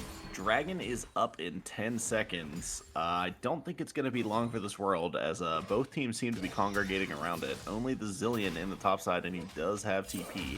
So we are definitely about to see a 5v5 that I think is probably going to decide the game. Yeah, and it looks more and more like Murk are going to be the ones with the advantage. Killer Python's going to be the vanguard here. TP does come out. Drake is already practically down to half health. Laos is just getting whittled down to size. Python with an ultimate. And Set is in the backline, but Silas is going to set ult right back. Kane is alive, but for what reason, man? He's just running, as it is a complete wipe for the side of Murk. Yeah, massive. I mean, Zillion, we talked about how, like, I don't know how good the Zillion's going to be, but the fact that they haven't really been able to get Zillion killed, he's fallen a couple times, but the ultimate is just so massive, and it's been so well timed. We also saw it used to protect the jungler Lacuna as well in a fight or two, and it has been a massive tide turner. They only got one kill there, and it was the Zillion who got revived, and he came back with practically full health, and the bombs and the support he was able to provide meant that that fight went so far in the Murk's favor. It's really looking rough for Ember, because again, this is do or die for them. They lose this game, they are out of LFA for this split. And right now, it is looking like Murk are a steam engine that is not stopping anytime soon. Yeah, I'm reading chat right now, and I'm glad I'm not the only one seeing red after seeing blue. So that is definitely a fun time for us to all meme on. But obviously, I think there may have been some other problems this game other than the blue Kane, notably in the top lane, making this game pretty difficult. That being said, Metro not really getting it done in the way that he has on his other champions. We said in the pregame that we were worried about a Shampoo, and I think that was definitely justified because the Silas just doesn't really seem to be having that much of an impact. It's another probably. He lives. He lives. I guess that's good. Silas is there, but so is Zillion. Yeah. Oh, but Zillion's gonna have to walk around. Never mind. Python is just doing Python things. What are we doing, guys? We know it's down. Tristana is going to get Nautilus and Shyvana ulted, but she seems to have enough health to get out. However, her teammates do not have the mobility that she does, so she is going to go down. Metro is going to go back in and eat a set W to the face, but he's able to get out for now. And the thing is, even if they were able to get the set, guess what? They had the Zillion ultimate, so it's not even going to be it. Killer Python is just going to run at him, and they're dead. Bye-bye. And because it was the bomb, Killer Python didn't have to tank the turret shot either. So they get away with it. They get the kill on top, they get kills on bot, and that just means that Huracan is theirs. Completely uncontested. Oh, no. Yeah. By the way, for those of you jungle aficionados out there, take a look at the farm. Things that give feelings of power. Being 50 farm up on the opposing jungler. However, those lethality items are so cheap so cheap that Fallen is able to afford 2 of them. He knew that he would be in a losing position this game, and if he was going to get 2 items, he would have to build cheap ones. So I think I might be starting to see it now, as he does complete 2 somehow before the Shyvana, but I have to imagine that when we see the items again, Shyvana will have 2, and it will be the Leandres. There it is. Yeah, there we go. It's like a magic trick. Called it. Yeah, this is definitely rough. Turrets are gone practically across the board. That tier 1 and mid is hanging on by a thread, but tier 1s for top and bot are already gone for the blue side of Ember. Killer Python looks like they are going to continue the march and that split push. We've really only seen Killer Python leave that top lane once, and it won them the fight, essentially, for the last Drake. Yeah, this is looking really rough for Ember. Murk are looking super, super good. Python, again, just you cannot give enough props. Has been super good throughout the entirety of the series. Last game was a down one for them, but it was a down one for the entire team. VB Warriors doing pretty good here. Walmart Bjergsen on the Zillion is getting so much more value than we could have expected. This is just looking amazing for Murk. The team play is just great. That is just saying turret shots are fun. Yeah, why not? Yep. Dragon in a minute, both teams here and setting up for it, but funnily enough, Walmart Bjergsen is just like beating the shit out of Metro right now. Blue Cane is going to do a lot of damage, but it doesn't look like enough, as Zillion is able to scurry on out of there with the E. Metro is forced to engage here, but the Zillion ultimate is just going to make it a terrible, terrible trade. Oh God, that is so unfavorable. Actually, I didn't even think of that. That is a terrible interaction for the Silas. Even if he ults, he just gets double bombed anyway. Double bombed, and then Python is gonna be sent to the Shadow Realm. Is gonna be pretty low. Like I said, I don't know if it really matters, but man, Yoshi just is not in a good spot. Even with the health advantage, won't be able to take that fight and take it convincingly. Yeah, that is a redemption Nautilus, by the way, so he is pretty squishy. So he does kind of have to bail there after the fight, but it doesn't matter. They've got total control of this drag pit. Kane is going to be able to do some goofy stuff over the wall, potentially, but I don't really think he's going to be able to buy that much time. If he goes over, it's a one-way trip at this point, I think. Nautilus ult is going to be enough to scary. He's forced to just be out, or Q out. That was a quick little kill. That was so fast I didn't even see it. Yeah, and Zillion wasn't able to pop the ult with it. I don't think it had the timers on it, but I don't know how much that's going to make a difference. Lacuna pops that ultimate. I think Fallen's dead, and Set's just going on a rampage. Is very low, though. He does actually go down. That's a pretty nice shutdown for them. However, Lacuna is doing a ton of damage. He is really, really strong. And I think that Metro is going to be next to go down, but it looks like he's able to buy a little bit of time, able to E over the wall. Lacuna probably going to be able to get it done. The burn is going to do it. That is a quad for the Shyvana. It was so extended, I didn't even realize it was that long, but yep, he is 200 farm and now 9 champion kills. Feeling pretty good. Yeah, feeling great. I mean, top and mid, both 5-1 and 6, 5-1 and 4, respectively.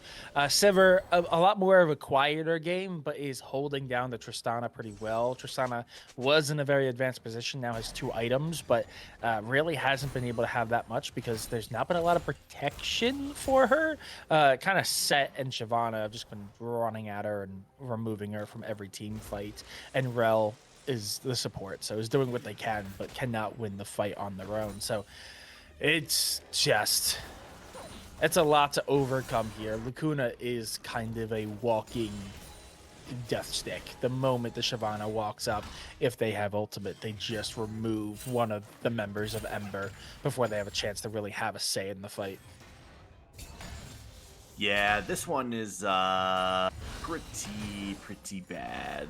I'm trying to envision a scenario that Ember wins. That's about a 4K gold lead. Oh no. Yeah, so far, Fallen has used his first 2 Genie Wishes on 2 lethality items, and it looks like the third one is on a 3rd lethality items. perhaps if the genie is feeling generous and gives him a 4th wish, and he can wish to change to Red Cane, perhaps that will do it. Of course, I'm joking because I'm stalling for the fact that this is a 7k gold lead, 3 dragon advantage for Murk. Yeah, it's Ferguson is toying with Fallen right now. this is incredibly funny to watch. There's no way Fallen dies here, right? And they're distracting them, and they're losing Baron on the other side of the map because they're trying to kill the Zillion under turret.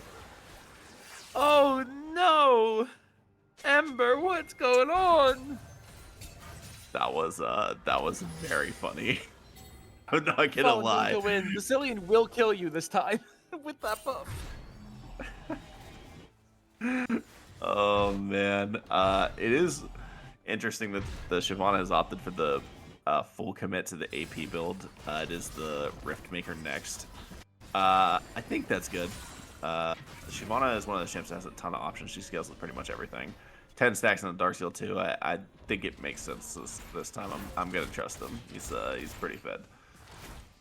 But with the Baron and the Sivir, that is going to be more than enough to take down this tier 2 mid lane. And they've still got a lot of towers to get here, so I would expect to see them in the side lanes taking down these other tier 2s. Oh, go Python! No, don't do it to him. I think they're in the domain though, so they're gonna be waiting for him. But Roshi's so low. Yeah, Killer Python has already used the W, so he is actually going to go down in the 1v4. Mordekaiser actually did surprisingly well in the pit there. I thought it would be way worse. So the fact that it's even remotely close is interesting.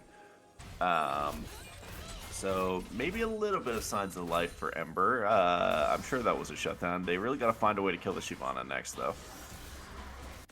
Yeah, 700 gold bounty would be a nice boon here as Metro. Okay, bye-bye Metro. Is slowed, just removed.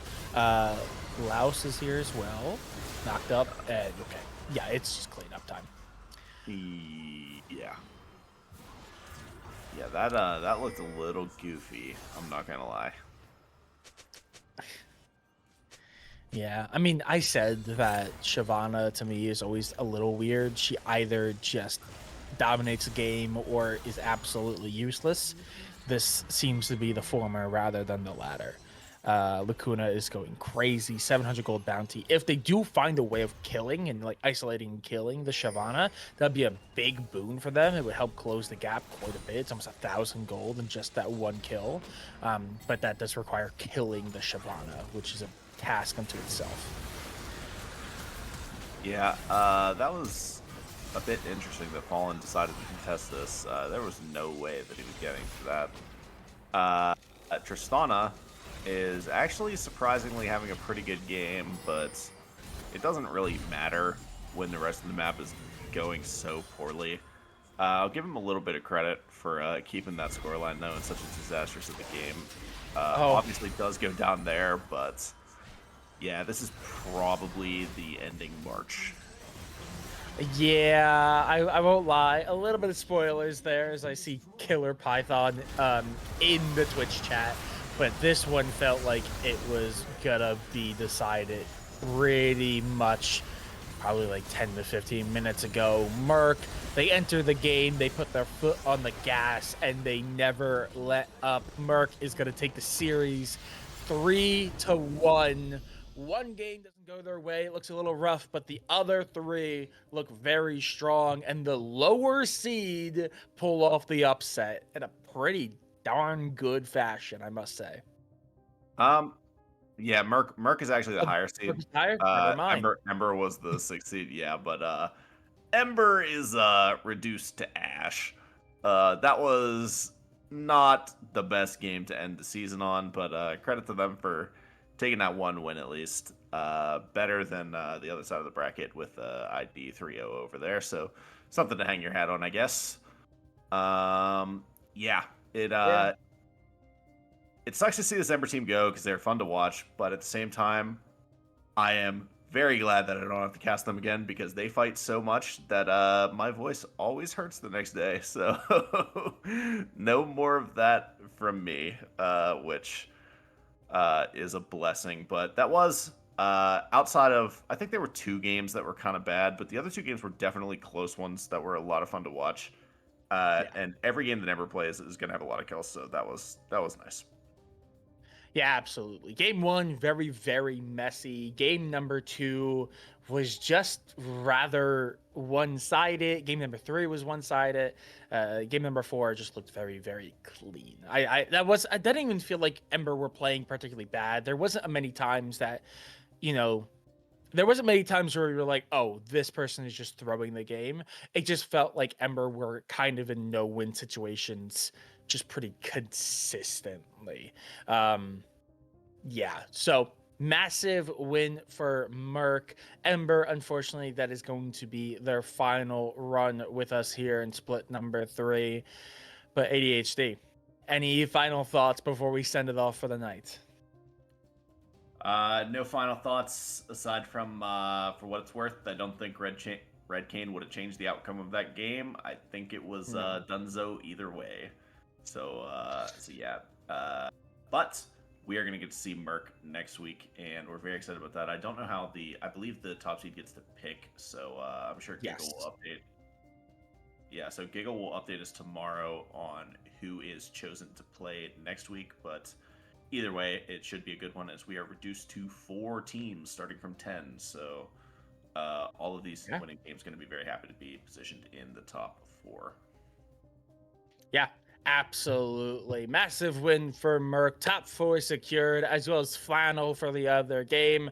They're going to be facing one of the 2 top teams. Again, that is going to be decided tomorrow and will be announced tomorrow. So keep an eye out on the socials and the Discord channels so you know who's going to be facing who.